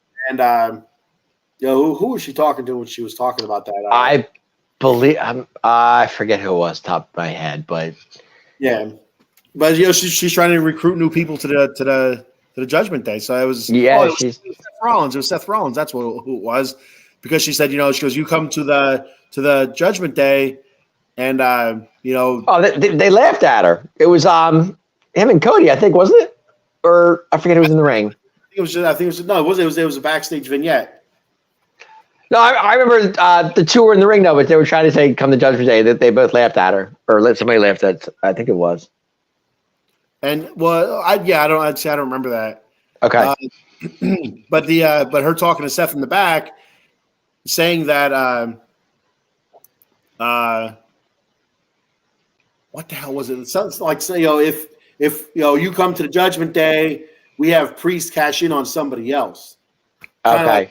You'll still be champion. We'll take care because Seth brought up a valid point. Say, hey, you're talking to Drew McIntyre. What are you doing with him? That you're going to do against me. She's like, don't worry about that. We'll take care of that if you join us. That's not going to happen. I mean, it's no. I'm not seeing it. Yeah, obviously. What? I'll tell you what. That'd be shocking. Yeah, that'd be the most shocking thing since he turned. What? On Seth going to Judgment Day? No. If he joined the Judgment Day at Crown Jewel, it'd be the biggest shock in professional wrestling since he turned on the Shield. I can't see that. And that's what you did. Did you see him turning on the Shield? No, I didn't, but I can't see him doing it. No way. If anything, I thought it would have been Dean Ambrose turning on the Shield, but I didn't see that. Nah. Yeah, but that was a plan B for Triple H, though. That's all it was. Yeah. I mean, that was a Triple H thing. That was what was it? What do you call it? I can't think of it now. What's best for business? That whatever that was.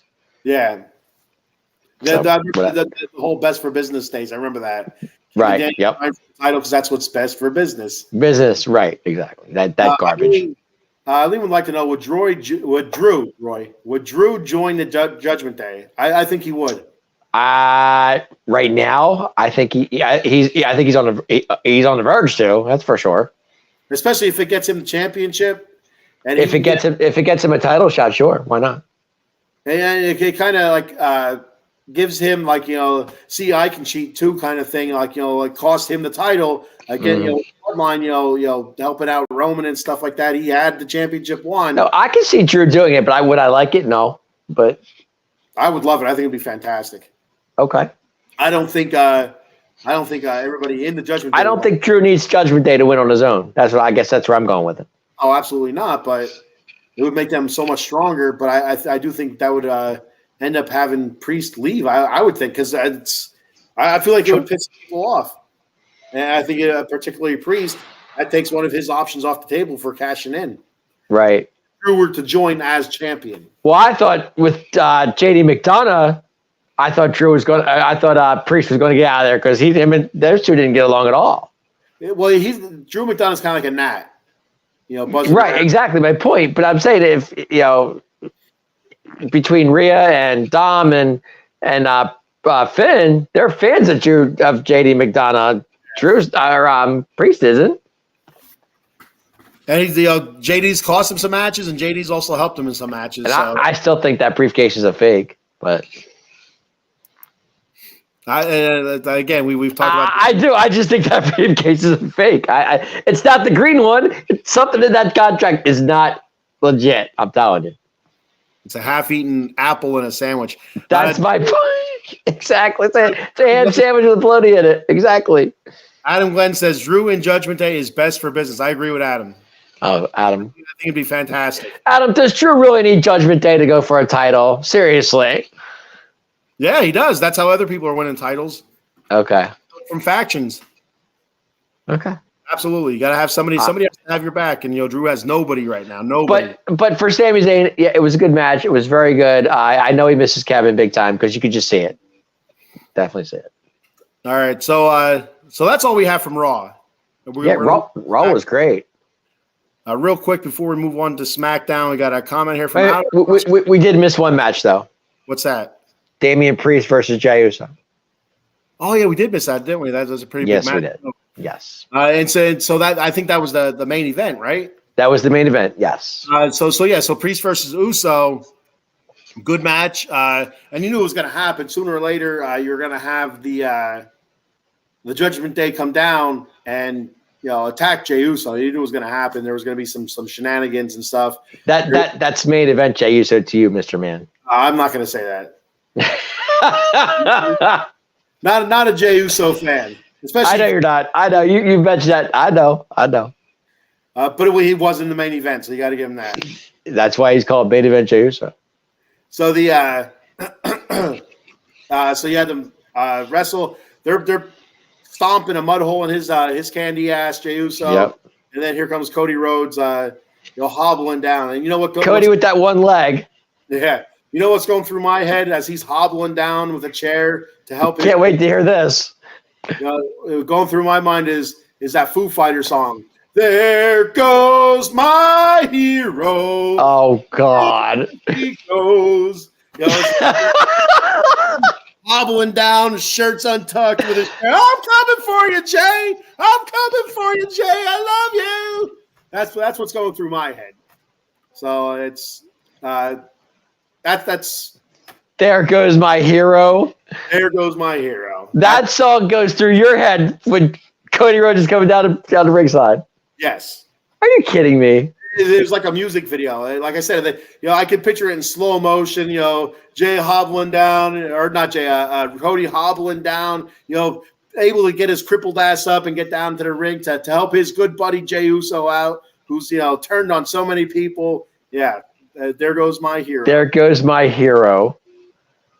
Of all the songs, you came up with that. That's what I came up with. Yes, sir. Foo Fighters. Oh my Lord! So that's how Raw ended. But Raw, the ending was good. Cody coming down, I enjoyed it. Cody took care of business like he always does.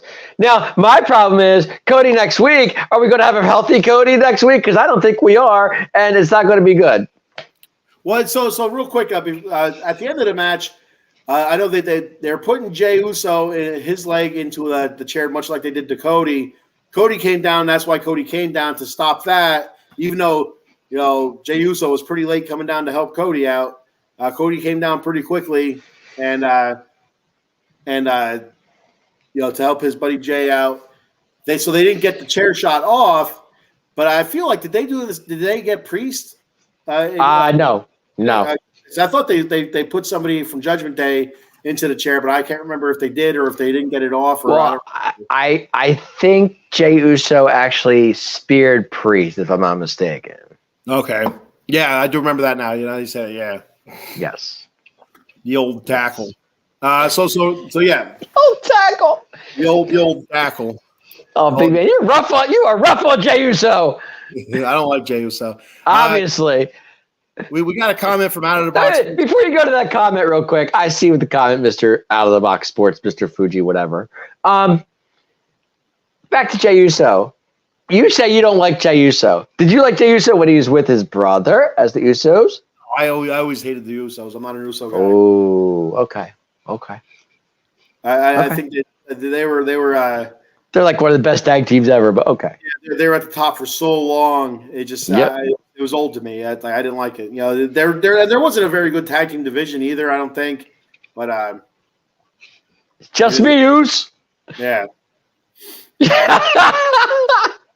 Not a fan of the Usos. Not a fan of Jay or Jimmy Uso. Okay. I did like the Bloodline though. I did like that altogether. No, I like the Usos. I'm a very big fan of the Usos. I always was. But I like Jey Uso. I'm a fan of this main event Jey Uso. I think it's the fans are loving it. He's killing it. It's good for business. It's good for the WWE. It really is.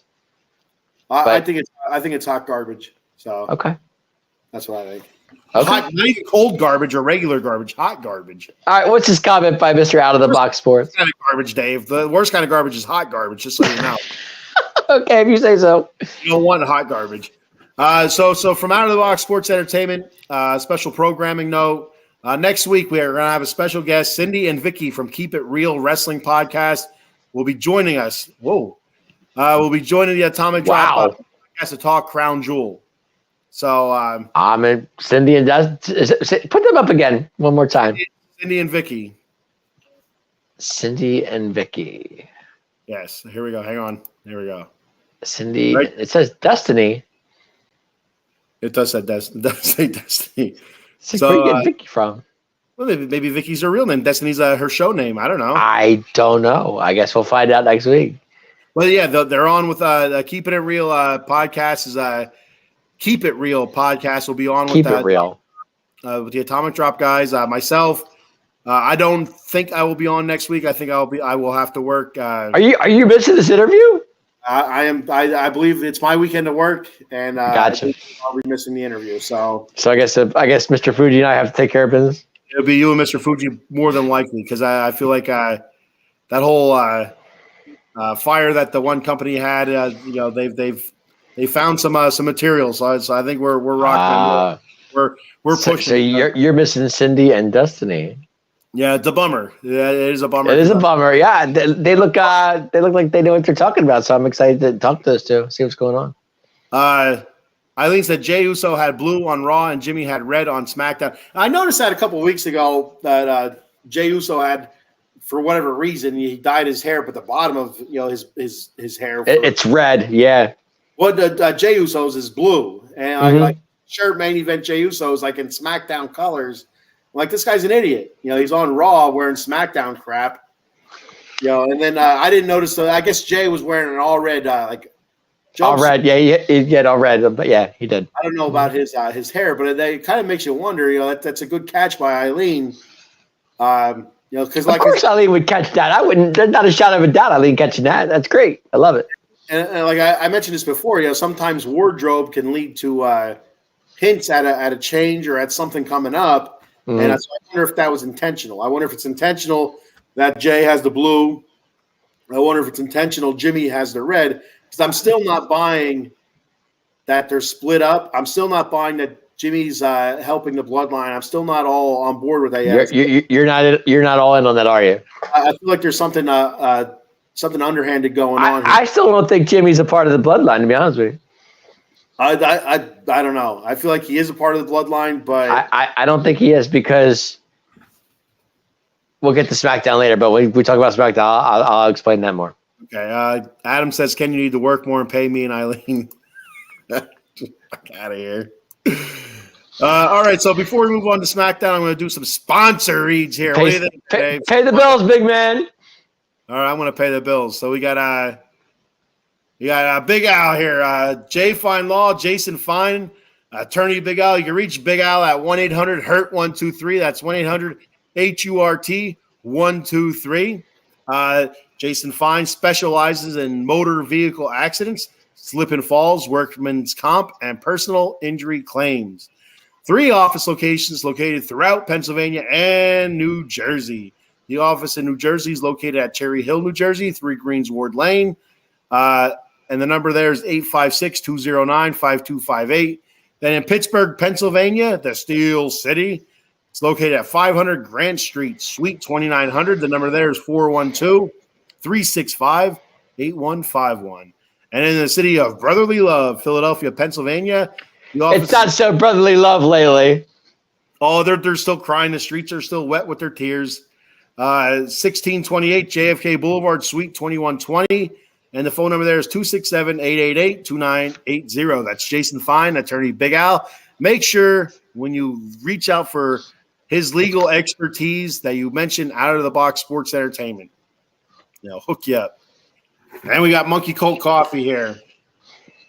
Monkey Cold Coffee. Go to monkeycoldcoffee.com. Get yourself some coffee. Everybody loves some coffee. You got the OG coffee, the bourbon chocolate chip infused coffee. That's the OG coffee there.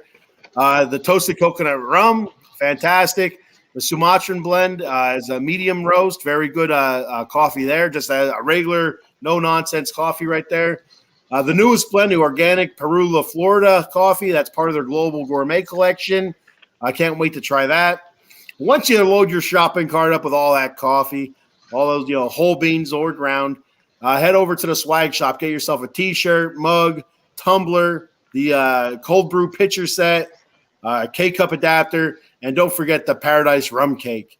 And once you get to the register for checkout, enter that promo code OOTB Sports for 10% off. The promo code, once again, is OOTB Sports for 10% off at monkeycoltcoffee.com. Tell them the Bat Fry and Showstoppa Dave sent you. That's right. And finally, dugoutmugs.com, the ultimate game day mug. I seen today they had a new mug out. It's actually pretty neat looking. It's an all black mug with a painted logo on the front. Your team's painted on there. Really neat looking. So go there, get one of those. Newer, the supplies are limited. Get yourself an original dugout mug. The old plain Jane ones there you see on your screen. Plus all the different stuff they have on there at dugoutmugs.com. I'm not going to go through them again, but at checkout, once again, enter that promo code OOTB Sports 20 for 20% off. The promo code once again is OOTB Sports 20 for 20% off.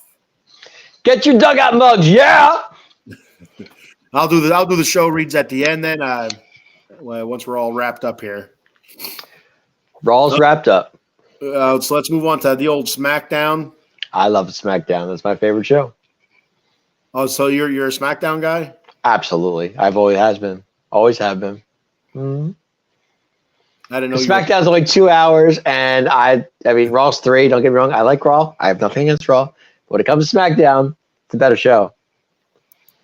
I think for years it's been like that as well. Raw is the flagship, but for whatever reason, SmackDown has been the better wrestling. Oh, when you get the tribal chief on SmackDown, I'm okay with that. Paul Heyman, yeah, he's on there too. He is. I'll tell you, he is. The things he does amazes me. His wrestling mind is amazing. It just really is. I can't. Adam Glenn has a message for you, Dave. He says, "Suck it." Adam. That was for you, Dave. I don't know. I don't know what his problem. I got you. I don't know what his problem is with you now, Dave. What did I say? I didn't say anything. You didn't pay him. I don't know. I'm not paying the man. I'll pay you with kicks to the chest there, Adam. How about that? Size 13's up your can. Adam, don't even tell me to suck it, brother, because I got 2 words for you. Cowboy Dave. The Showstoppa. There you go. That's 2 words. There you go. So speaking of Paul Heyman, so he had a promo in the ring there with John Cena, which I thought was a fantastic promo by Paul. Great job by Paul. I'll tell you, phenomenal. John Cena's work, his career, and stuff like that. But pretty much saying, hey, sorry, but your time has passed, dude. You're done. You have no chance against the bloodline. You have no chance. Solo's gonna, end you and your career. You're one of the great things that you do is talk. He's gonna, make it where you can't talk anymore. So I thought that was fantastic. It was a great promo. Him and John Cena was terrific in the ring. Worked terrific. Well, John Cena is he's the GOAT. It is what it is, Yeah. But we will see those two at Crown Jewel. Yeah, John Cena and Solo Sikoa. Should be a pretty good match. John Cena. We all know John Cena, what he can do in the ring. I think Solo wins that match. I don't know. I can't see. I mean, as much as I want Cena to win, and I always pick Cena no matter what, something's telling me Solo's winning this match. I don't know why. Yeah, at this stage of Cena's career, I don't think we see Super Cena where he gets over on everybody. But I wouldn't be surprised either way. I wouldn't be surprised if Cena won, just because of how much newer Sikoa is. We haven't seen Solo Sikoa in this kind of match, much high-profile match. He's been in matches, obviously, but not to this point. Not right. Big, Crown Jewel is a decent-sized pay-per-view for the WWE, but against an opponent, a future Hall of Famer, they keep calling him the greatest ever. Well, my thing is not to cut you off, but this puts Solo over the top by beating John Cena at Crown Jewel. And that could be the very well next step to him becoming the next tribal chief. That's what I'm thinking. Mm-hmm. Sure. So, I mean, and Cena putting him over is even better. Yeah. Yeah, and then that the stage of his career, that's kind of what you do. But we'll see. We'll see what happens when we. I wouldn't. I mean, if Cena were to win the match, I wouldn't be upset with it whatsoever because I love John Cena. John Cena is one of my favorite wrestlers of all time. But to me, putting over Solo that's actually better because that put the Solo can actually say, even if he's with Roman in the ring, hey, I beat John Cena, bro. That's a big match for me. Big step. I agree. So speaking of Roman, so we kick off Smackdown. I added a little accent to it there, but I kind of liked it though. I thought it was good. So yeah, what the Smackdown or? Yeah, I thought that was kind of interesting. I added some panache to it, There you go, big man. I like it. I do. So you start off with Roman out there, getting his people to acknowledge him. The music. Go ahead. I love you're going with this, but go ahead. He's like, yeah, this is my, I'm the tribal chief. I'm the one. I'm the great one. And he starts raising that title up. And what happened, Dave? I know what happened. Yeah. Oh, here's L.A. Knight. Yeah. He walks right by him. You know what? I loved every second of it. I thought it was fantastic as well. I thought it was great. Is that a Paul Heyman thing, though? Did Paul Heyman come up with that? Who? Did Paul Heyman come up with that? I wouldn't doubt it if he did. I would not doubt it for 1 second. It wouldn't surprise me.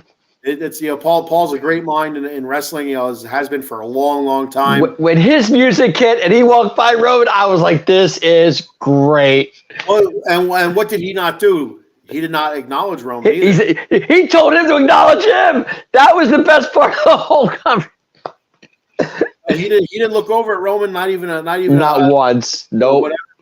He walked straight down to the ring. As soon as Roman got that title to its peak, where his arm was fully extended, the kid and the look on Roman's face, like, you got to be freaking kidding. No, the best part was the look on Heyman's face, that was the greatest. Heyman had a look of fear on his face, like, oh my god, I cannot believe he's doing this. Yep. It was fantastic. It was well done. LA Knight marches down to the ring, does his little thing, and I loved it. Table and he sits down at the head of the table. That was the best part. That's a great part. Friday was for LA Knight. Friday it was LA Knight. It was all LA Knight. It was great. You know what? Whoever came, creative genius on that was phenomenal because you are putting LA Knight. LA Knight is on the top of the stage right now. He's the man right now. He's putting Roman down. I love it. He was flawless on the mic. I thought he was very good. No doubt. Just everything that he did was perfect. I thought, especially in the beginning there, at the contract signing, and then kind of egging on Roman, and then Roman does eventually flip the table, attack him. Well, before we go that far, before you flip the table, the best part was Roman's sitting there, and LA Knight has already signed the contract. Okay, Roman goes to sign the contract. He gets the pen. Paul Heyman gives him the pen. The pen doesn't work. He turns around, looks at Heyman like, "What are you doing?" He said, "Try this one." I thought it was great. He's like, "This pen doesn't work. Give me another one." I forgot about that. Yeah, Heyman's awesome. Heyman's awesome. It was classic. I mean, come on. I think that it was just little things like that. That was great. It just was. It was so great. He's like, "This pen doesn't work. Give me another one." Goes to the side. He's like, "All right, whatever." I think that she said she likes how Heyman was going to give LA Knight a Packers title, LOL, and made a joke about Packers winning the Super Bowl. Yeah, that was great too. That was great. Mm-hmm. Yep. Oh, yeah. Oh, man. So LA Knight was on fire. Paul Heyman, you might as well say, was on fire as well. Paul Heyman. So Just call me the megastar. Yeah. So yeah, it was a great segment there. I thought that was a great way to kick off SmackDown. Usually it was great. It's kicking off. Usually you see them in the middle or at the end. All you see is then Roman gets so pissed off. He takes the table, throws it on top of LA Knight. All of a sudden, LA Knight comes out of nowhere. It was just great. It was great all around. And then Jey Uso, Paul goes, "Get him!" Yeah, we're okay. To Jimmy. Jimmy. Sorry, did I say Jey? I meant Jimmy. I'm sorry. That's what I meant. So he's stomping the crap out of Roman and a la Stone Cold. Like Stone Cold stomp a mud hole. Same thing.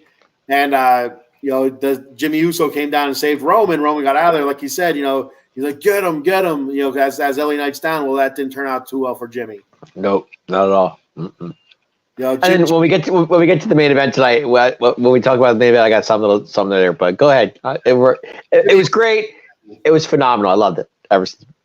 Jimmy let the head of the table down. Jimmy let the tribal. Yeah, that's what I keep thinking. He's not still part of the bloodline because Roman doesn't accept him. I'm not seeing it. Roman's barking orders at him like he is in the bloodline. So I don't know. Okay. Just saying. I hear you, and I hear what you're saying. I still has he officially accepted him in yet? Because I don't think he has. I don't know. I think he has, but it's okay. Maybe I'm wrong. So we have a comment here from Michael Happy Mick. I don't know how to say your last name, but Michael. There we go. Michael Junior. Thing. Arn Anderson departing AEW. I think Arn Anderson might wind up back in the WWE. Yeah, it wouldn't surprise me. Double A's leaving AEW, Michael. I didn't know that. Okay. I didn't know that either. To be 100% honest with you, but it's one of those guys that does such a great job in the behind the scenes. I know at AEW he's more out in the forefront a little bit. Before you go there, and I know, but Michael, real quick, I thank you for your comment. Really appreciate it. It means a heck of a lot. We really appreciate the comments. My question is Arn Anderson's contract up, or is he just leaving altogether? If you could let me know, I'd really appreciate it. But it's probably up. Let us know. Let us know. Sorry, what am I thinking?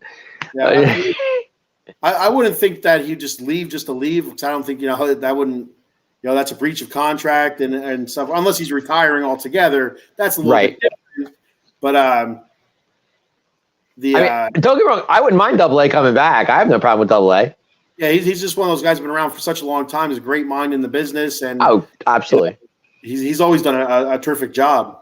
The Shockmaster. He wasn't the Shockmaster, though. Yes, he was. He was the voice of the Shockmaster behind the curtain. Okay, he might have been the voice. I don't know about that, but it was. No, the Shockmaster was Tugboat, I think, wasn't it? So all right. So what else happened on SmackDown? We had the Street Profits, right? Yep, defeated LWO. It was Santos and Carlito. Okay, I couldn't remember who the other. I remember Santos. I was just watching SmackDown a couple hours ago after we settled down and ate dinner and stuff like that from the tournament. Mhm. And as I'm sitting there watching, I'm dozing off. It's like I got to pay attention because I'm not going to remember. And Oh, big man dozing off on SmackDown. so it was LWO and Street Profits, Yep. and I believe Street Profits won that, right? I believe the Street Profits did win that match. Yes, they did. And I feel like. But we had a little incident in the back, if you remember correctly. Do not. We did. What was it? I don't remember correctly, Dave. That's a Rey Mysterio was doing a promo, and Mr. Logan Paul screwed it up. Oh, okay. All right. Well, that's who he's going to be wrestling at Crown Jewel. That is correct. I did see Logan Paul there, but I don't remember him. Logan Paul came out of nowhere, took Rey out in the promo. Well, and it's bound to happen. And I think that's how the Street Profits got the win. Okay. So distracted LWO, and that's correct. why I do think LWO is heading towards some sort of split, because I feel like whenever they lose, somehow Rey's a part of it, or every time that Santos Escobar loses, I feel like because it left Santos in the middle of the ring. Yeah, and that's how LWO got the victory. And so sooner or later he's gonna have the shits of it, and it's just gonna lead to an LWO split of some sort, or Rey being excommunicated from the LWO. And you keep saying that we're gonna have a new U.S. champion, so it's possible. I do believe who knows? Maybe Santos Escobar goes down and distracts Rey. How does that feel, dummy? Yeah, it could be. Yeah, you know, you did it to me, I'll do it to you. You know, absolutely. Sure. Did you like the LWO? Well, I know we talked about this before. I don't mind it. It doesn't bother me. I'm okay with it. Yeah. I liked it when Eddie did it back in the day. I think it was with Eddie. Yeah. Well, so real quick, like when you go back to WCW, when you had the Wolfpack with like Conan and stuff like that, and Mysterio and stuff, I like those guys. Yeah. Well, Macho Man was actually in the Wolfpack too. Well, I'm just like, there's the one section of because the Wolfpack was kind of split up a little bit. Yeah, right. I got you. Right. Red and black. But was Buff Bagwell in there too? What's that? Was Buff Bagwell in the NWO? He was in the NWO, but I think he was with the black and white brand. I don't think he was with the Wolfpack. Okay, my fault. And I think he was on the Hogan side. Oh, he's on Hogan's side. Okay. Yeah, I believe so. Okay. But yeah, I know Luger was at NWO for Red Wolfpack. Yeah, you're right. Yep, Sting. Mm-hmm. So the whole NWO thing got all muddled up anyway. But Conan. I liked Conan. I really liked Conan. Are you a Conan guy?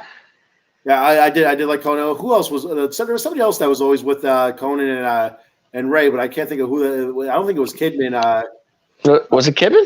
No, I don't think it was. I keep thinking it, but I don't think it was. But it was somebody built. But it was somebody built like Rey and Conan, but I can't remember who it was. I don't think it was the top of my head. I don't know. I can't figure it out real quick that fast. I don't know. So okay. We also had Shotzi wrestling. Good to see Shotzi. So here's the problem I have with Shotzi right now. I like Shotzi. I like her new gimmick. Do you like the new hairstyle? I do like it. I like punk rock and stuff like that, so I'm cool with it. I'm down with it. I think it's hot. Okay. But how come she never exacted her revenge really on Bayley? Like, it kind of just died out. Like, she cut her hair. They killed that segment real quick. I mean, they cut her hair, and she ends up shaving her head and going nuts. And a couple times she chased Bayley around, but there was no really like payoff on it, was there? Like, unless I missed it. Not really. It kind of like they kind of killed it. I mean, it leaves me empty inside, Dave. It really does. I really wanted. I'm sorry, big man. I apologize for that. I really wanted a hair match. Even though you wanted to see Bayley shave her head. I mean, well, that's the thing. I know Shotzi cut all of her hair off, but there should have been a stipulation where if Bayley would lose, that Shotzi could cut her hair, and if Shotzi loses, Shotzi would have to retire. But it's so funny because Shotzi. I like Shotzi with the green hair though. I miss that. I do miss that. I got to be honest. Nah, I was good either way. I like Shotzi. Period. I think. Okay. Shotzi, okay. Well, she did. Well, she beat Chelsea Green on Smackdown. Yeah. Well, there was. So what happened was Chelsea Green. What the hell did she do? She was pinning her, or she was doing something like her chest or something. But Shotzi. She was showboating about something. Yeah, Shotzi was able to roll her up into like a backslide or whatever it is, and was able to get 1, 2, 3 like that. And Doudrop or Piper Niven was all pissed off there on the outside. She's like, "What in the hell is she doing?" Stay like they didn't really show it, but you can see in the background as Shotzi's like laughing and stuff. Chelsea's like freaking out, and Piper's standing in the middle of the ring just shaking her head like, "What the hell?" Yeah. Well, I mean, kudos to Shotzi even getting the win. That's big. That's a big win for her. Yeah, it was a big win for Shotzi. I agree 100% with that. I like to see Shotzi get a little bit of a push there to make her a little bit relevant. And this win could possibly do that for her. I mean, it could put her. I'm not going to say anything to put her in the title picture or anything, but I don't think she's on the same level as some of those girls. No. Charlotte. I mean, they tried to put her in that title picture. It didn't work too well. Yeah. She's not on Io Sky's level. She's not on Io's level. No. But I'd like to see maybe her and Bayley go at it. Bayley's very good. I'd like to see how that looks and stuff. Sure. So. I'll get to it later after we talk about SmackDown. Then we'll go to Crown Jewel. But go ahead. No, go ahead. When we get to Crown Jewel, then I'll talk about it. Go ahead. Dragon Lee defeated Cedric Alexander. So that again, I didn't see all that match. I kind of was bowling at the time, so I kind of I didn't see all that. How'd that come about? I didn't see the whole thing. And so I don't see how it came about, but I did see the match. Okay, it was a good match, really entertaining. It seemed like I guess they're both babyface. I don't know a whole lot about these guys. Well, Dragon Lee is very talented. He's a very talented wrestler. It was like watching Xavier Woods wrestle Rey Mysterio, kind of. That's how I felt because you had Cedric Alexander out there, kind of looking like Xavier Woods. Right. You had the poofy hair, long tights, and stuff like that, and you had Dragon Lee, of course, with the mask. That reminded me of Rey Mysterio. Watching those guys, but it was a great match. Terrific back and forth, nonstop action, almost. And I don't doubt it because those two are very talented. There's no doubt. So it was a terrific match. Dragon Lee came out on top, and it's just it was a really good match. Both guys respected each other. It was your classic babyface versus babyface type of match. I like those kind of matches. They're fun to watch. They're very athletic. A lot of flipping and all that kind of stuff. So I'm okay with that. I miss the eye pokes from heels and the rakes and the biting and stuff like that. So so you're a Piper guy, is what you are. I like Rowdy Piper. I'm a Rowdy Piper guy where you come up and just give you a poke in the eye and that was what Piper did. And yes, I miss that stuff. Yeah, I miss Rowdy too. I loved Rowdy. Dragon Lee wins that match. Like I said, Dragon Lee got the win. Dragon Lee is getting a lot more airtime on SmackDown. That's kind of like your what do you call it? You were talking about earlier in the show. That kind of the match that back in WCW days we were talking about it earlier. The hell was it? Mid classes. When Joey Wood was commenting. Yes, right. That's exactly what that kind of match is like. Well, so there was a cruiserweight back in WCW. That's a cruiserweight match. Yes. Yeah. So there was a cruiserweight match, cruiserweight wrestler back in the day, who I absolutely loved watching every time he'd wrestle for WCW. Ultimo Dragon. He was. Oh, sure. Yeah, very good. Dragon. Every time he got in there, you were in for a show, man. His masks were kind of cool too. He had some killer masks when he came out of the ring. He had the mask and he had like a shoulder gimmick too to go with it. Didn't he have different masks though when he came out a couple of times? Yeah. But his in-ring work was flawless, man. He was awesome. Amazing. Phenomenal. He was hot there. He was a cruiserweight. He was fantastic. Sure, absolutely. That's why I said that. Didn't what's it called? Wasn't he in the cruiserweight too? Yeah. I'm trying to think. Disco Inferno. Yeah, I thought he was. I like Disco Inferno too for a bit. I thought he did well. Disco Inferno. Kind of goofy, So I dug it. But he wasn't bad though. He wasn't a bad wrestler. Good, yeah. He's all right. Bianca Belair announced that she was granted a WWE Women's Title match against Io Sky at Crown Jewel. Not a fan, Bianca. You know what? I told you that comment 2 weeks ago that I said to that guy. Yeah. I said I don't miss her. He got mad at me. You know what? I like her. I like Bianca, but I'm telling you what, man. I don't know how she weaseled her way into that. I guess she never got a proper rematch. Well, she never got a rematch either when she lost it. Well, she did get a rematch, but it was a fatal three-way. It was a three-way match. Well, technically, that's not a road. To me, that's not a road mean rematch, though. Yeah, I agree, but she still had a rematch. So I guess she. Well, she's getting another one at Crown Jewel. She wants her one-on-one rematch. Do you think she comes out the winner? Nope. I don't think so either. Nope. I think Io holds on to it. I think WWE is in love with Io Sky right now, and I think Io is the perfect women's champion at this time. There's no doubt. I agree. The Io's hot right now. The damage control thing that they have going with her and Bailey and stuff like that, that's pretty hot right now. Io is just where it's at right now. She's hot. She's high flying.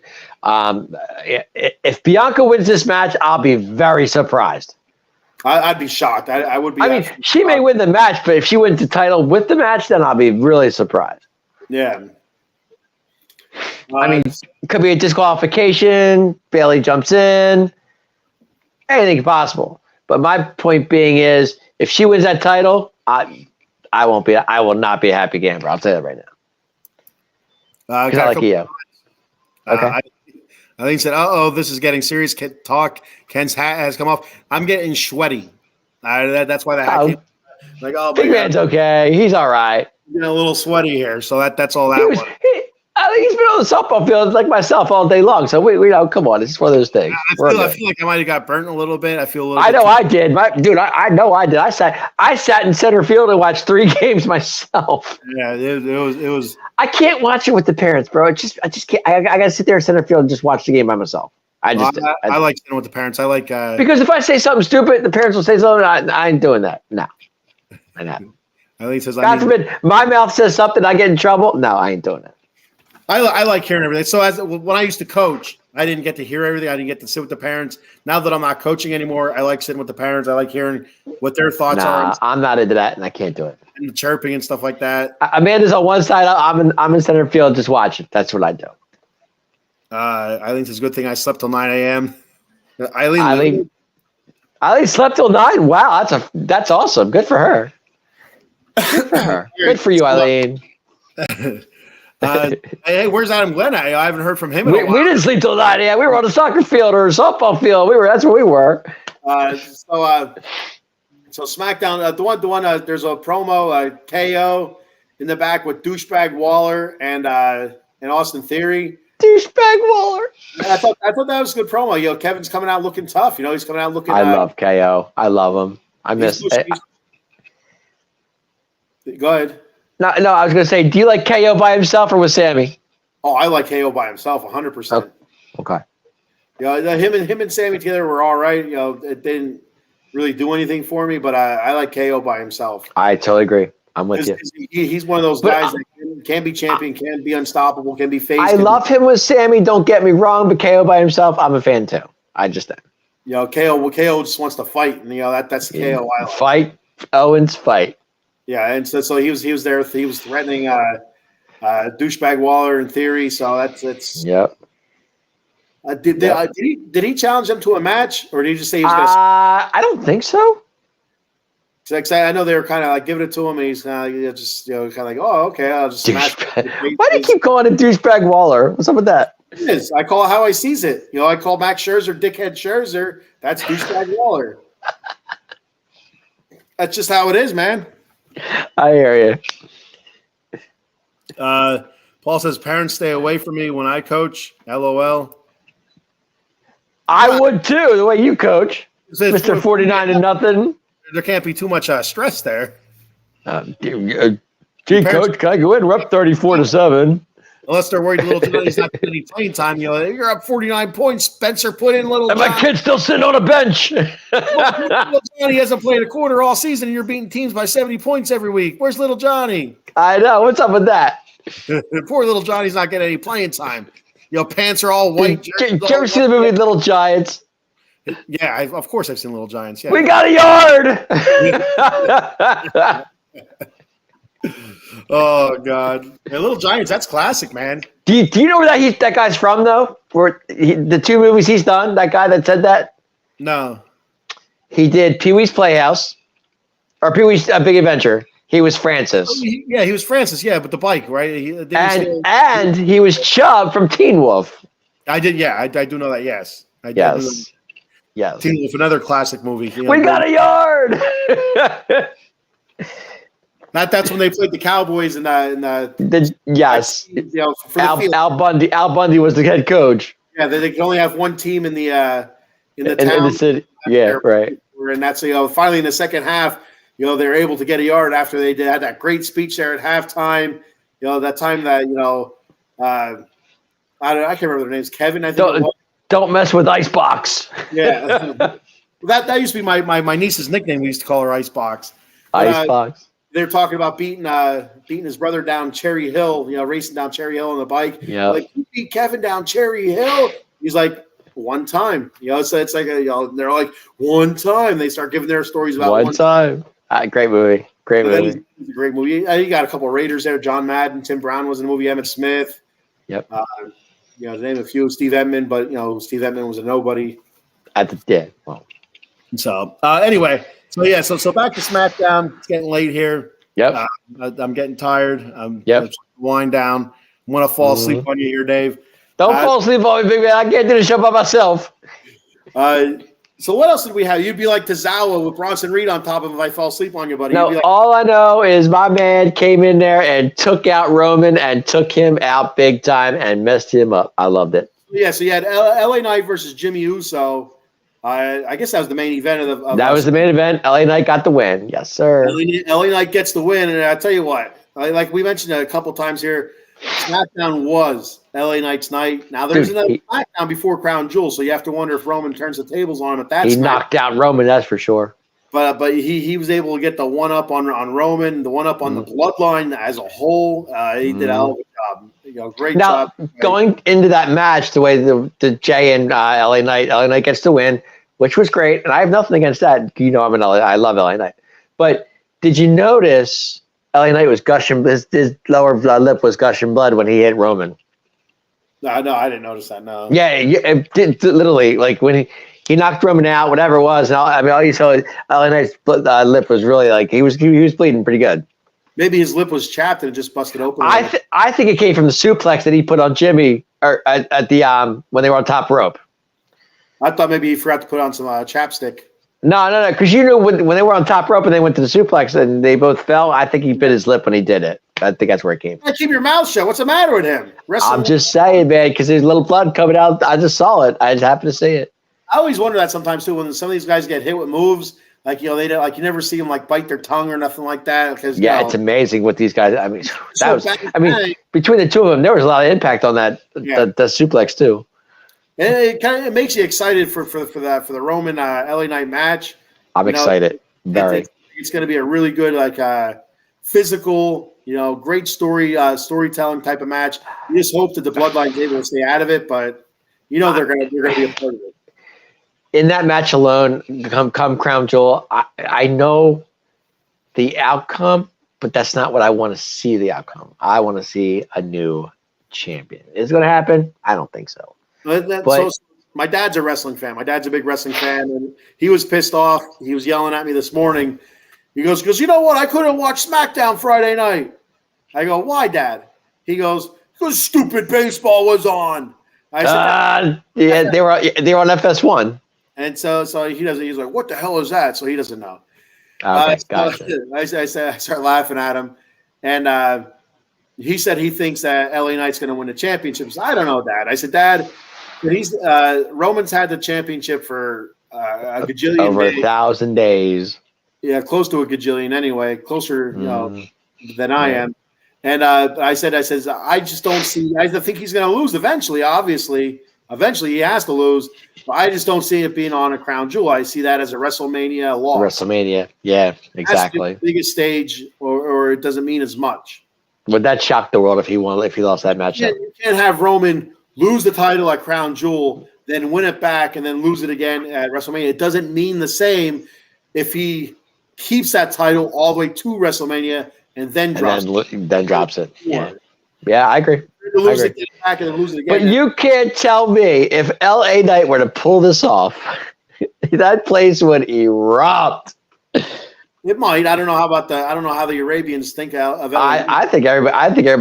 I think LA Knight's over top. I just do. I think everybody loves LA Knight right now. He's just there. So I'm going to pull something out of your handbook. Are you ready? Am I ready? You can't tell me that it won't mean more for LA Knight to win it at WrestleMania. Yeah, that's true. That's true. That's true. Yeah. You think that the place would erupt if he? Oh my God, the place would erupt. Absolutely. If he won it at WrestleMania, especially if Rock helped him, the place would double erupt. I mean, I don't know where WrestleMania is at this year. I can't remember. It's in Philly. No, it's not in Philly.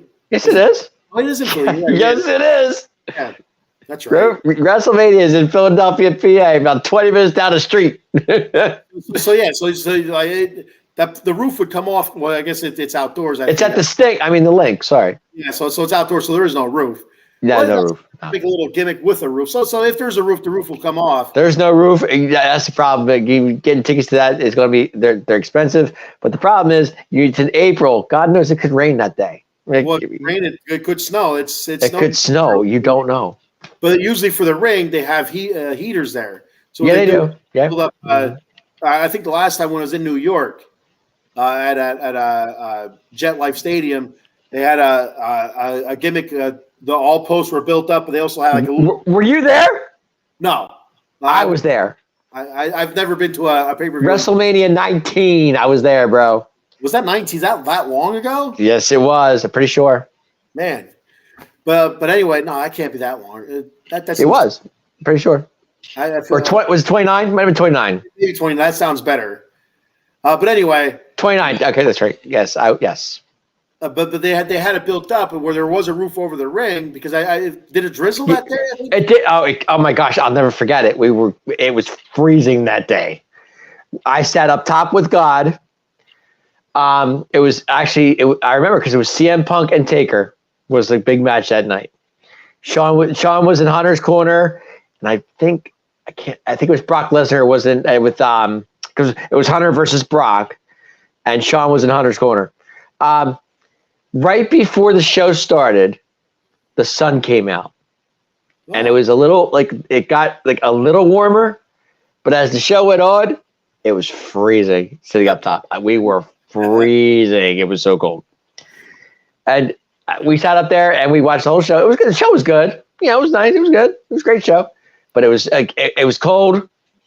But right before the show started, the sun came out. Like a rainbow came over the stadium, and then after that, it was Well, you said you were sitting with God. That was just God going to his seat. I was up top with God. I was watching planes go over my head. John F. Kennedy Stadium or airport. My God. Paul says WrestleMania. I have 2 tickets. I'm waiting 1 month before the event. 12 rows from the ramp, selling for at least 10 G's. Wow. Good luck. That was exactly. Good luck. I hope you're selling for that. That's a good payday for Paul. Oh, he's definitely going to. I think he will. Somebody will buy him. 10 grand each, you think? I think somebody will buy him. Yep. If they want to see, win the title, somebody will buy him. Well, or Cody Rhodes. I feel like that's where. Or Cody. That's true too. That's true. Yeah. I just don't know who it's going to be against. Is it going to be Strowman? Know. Be against Seth or whoever else? Drew McIntyre maybe has the belt then, or maybe main event Jey Uso somehow. That's a possibility too. That'd be something. Yep, it would be. So what else we got on SmackDown? Anything else? That was pretty much it. Yeah, LA Knight he took out Roman and he got the win against Jimmy Uso, and that's pretty much where SmackDown stopped. So. We're good. Well, we got a comment here. Here we go. Paul Spencer. It's the Super Bowl sold for $16,400 times 2. Wow. Yeah. That's crazy. Ruthless. That's crazy. Ruthless. No discounts here with Paul Spencer. No discount. No, absolutely not. Nope. All right. So that's pretty much where it stands. Are we going to do Crown Jewel or no? No, we'll do that next week. Well, we'll put our picks in for next week anyway. Okay. We'll talk with the ladies next week. Right. Mm-hmm. Well, I'll tell you what. While you're at work, why don't you put your picks in? during the show, and you can comment if you can do that. I don't know about that. I'll get fired. Or give your picks to Paul. I'll have to use a pseudonym. I'll use a pseudonym. Give your picks to Paul, and then we'll get your picks as the show goes on next week. Well, yeah, I'll get my picks to Paul, and he'll set it up. But I'll still Perfect. find it. All right, so we got a show schedule here. All right, let me adjust my fat ass and my little rock. I'm sorry. Give your picks to Mr. Fuji. What am I thinking, Paul? All right, so we have one more day left for shows here on Out of the Box Sports Network. Tomorrow morning we have the Big Blue Power Hour at 11 a.m. Giants with a big against the Jets tomorrow, if I'm not mistaken. I have no idea. I think it's Giants Jets. And I think New York Giants are the home team. Where are they playing? Great question. I had to say it. I'm sorry. Of course you did. They're playing in Philadelphia. Yeah. So you have Big Blue at 11 a.m. Cowboys pregame at noon. Hang on. Do I have the right show schedule up here? I think Paul's doing that show. Yes. Yeah, new schedule. There we go. So you have Cowboys pregame, Cowboys Eagles, right? Cowboys. No, tomorrow's Cowboys Rams. Okay, maybe this is for next week. I don't know. Boys have the Rams. The next week they have the Eagles. Okay, so tomorrow we have just ignore the schedule. We have Big Blue at 11 a.m. We have Cowboys pregame at noon. Cowboys postgame about 5 p.m. And then you have the Sixers versus Blazers 10:45. Yeah, that's a post-game show. So there's a post-game show for that. Mm-hmm. And that's for tomorrow. So that's the Sixers. Sixers will be home tomorrow night for the first home game of the season. So you have Big Blue tomorrow at 11, talking New York Giants football versus the Jets. Versus the Jets. At noon you have Cowboys pregame 5 p.m. Against the Rams. Against the Rams. And then 10:45 you have the Sixers postgame against the Portland Trailblazers. Against the Portland Trail. Who used the Trailblazers? Who the hell was their famous Clyde Drexler? Yeah, Clyde the Glide Drexler. There was somebody else. Clyde the Glide. Can't remember who it was. That's when I used to watch basketball. I used to be a big fan of basketball. Yeah, he was a big part of that team. Yeah. Yeah. So I was looking at next week's show schedule. That's all right. That's my bad. Hey, we covered it. We're good. I misunderstood directions. I don't follow directions well. Big man, I'll tell you. It's been a long day, right, Dave? For both of us. We've been on the softball field too long. We're a little touched in the head. Oh, man, that sun was brutal today. It was hot. God, it was hot today. All right, so any final thoughts here, Dave? Before final thoughts. Get ready for Crown Jewel. It's going to be a great show. Watch Raw and SmackDown to get. I'm sure they'll really preview it, and Raw and SmackDown are going to bring you up to date and get you ready for Crown Jewel. I want everybody to watch that. I know it's Saturday at 1. It's going to be tough. I know you do things. I get it. If you want to DVR it, knock yourself out. But if you can see it, watch it, check it out. Crown Jewel is going to be a really good show. Now, I don't know if LA Knight's going to pull it off. I would love to see him do it, but we'll see. But enjoy your week, everybody. It was great. Thank you for commenting. Everybody, thank whoever came in. We really appreciate all your comments. Believe me, again, we have a blast doing the show. We really do. And you guys and helping us out makes it even better. So enjoy your weekend, the rest of it. And good luck in your fantasy football if you have that. And that's pretty much all I got. Paul Spencer says, shit, I have a game at 1 next week. I'm dropping a 100. Great. Oh, he's going for a 100-point victory. Yeah. Well, I think he's dropping a 100 kid. I think the kid on the no, he's overweight. He's trying to drop a 100 points on the other team. Oh, okay. I misread that. Okay. Yeah. I thought maybe one of his kids was overweight. So I don't know. Yeah, that's the whole weight class thing still has me befuddled. When I played peewee or midget football, whatever you want to call it. Around here that's what we call it. It just went by grade. It didn't matter what your weight was or whatever. We had some big kids. Well, some kids got to drop it. Maybe they can't. It's tough. Well, what's your final thoughts, big man? So yeah, great shows this week. Thank you everybody for commenting, putting it out there, for watching. Thanks to those that will watch this on repeat. Thank you, all of our fans, millions and millions, and the millions. Thank you. Crown Jewel is going to be a great show. I believe. I do believe there's going to be a couple surprises. Make sure you check in next week, next Friday night, 10:30 p.m. I believe, where we have a couple guests. We have. Let me put it up there one more time. Cindy and Vicky from Keep It Real Wrestling. They'll be guest hosting with more than likely Dave and Paul. Like you said, Cindy and Destiny. Well, it says Vicky here, so we'll say maybe that's her gimmick name. Is maybe Destiny. that's her gimmick name. I don't know. Maybe. So they'll be on the show next week with most likely Paul and Dave. Like I said, next weekend's my work weekend, which is a bummer because again it's a pay-per-view weekend. It seems like I work all those weekends. Or premium event. It's not pay-per-view, it's premium event. So be sure to check that show out. Ask your questions of the ladies from Keep It Real podcast. Check their show out as well before they come on. See what they're all about. See what they got going on here. Yeah, I'm excited. I can't wait to meet these two. It's gonna be fun. It's gonna be real good. I'm looking forward to it. I really am. It's gonna be pretty cool. It's having guests are always a big thing. So. Nothing wrong with that. Any more comments, or are we going to wrap it up? That's let me check real here. Nope, no more comments. All right. So we're good. We're going to get our asses out of here before somebody drops another comment in there. Let's wrap it up and call it a day. All right, thanks guys for checking it out. Make sure you check us out again next Friday night, 10:30 p.m. With Keep It Real Ladies. All right. And thank you, everybody. Let me talk to you one more time. Thank you, everybody, for wrapping it up. We're going to wrap it up tonight. And everybody say L.A. Night. Yeah. All right. See you. Later.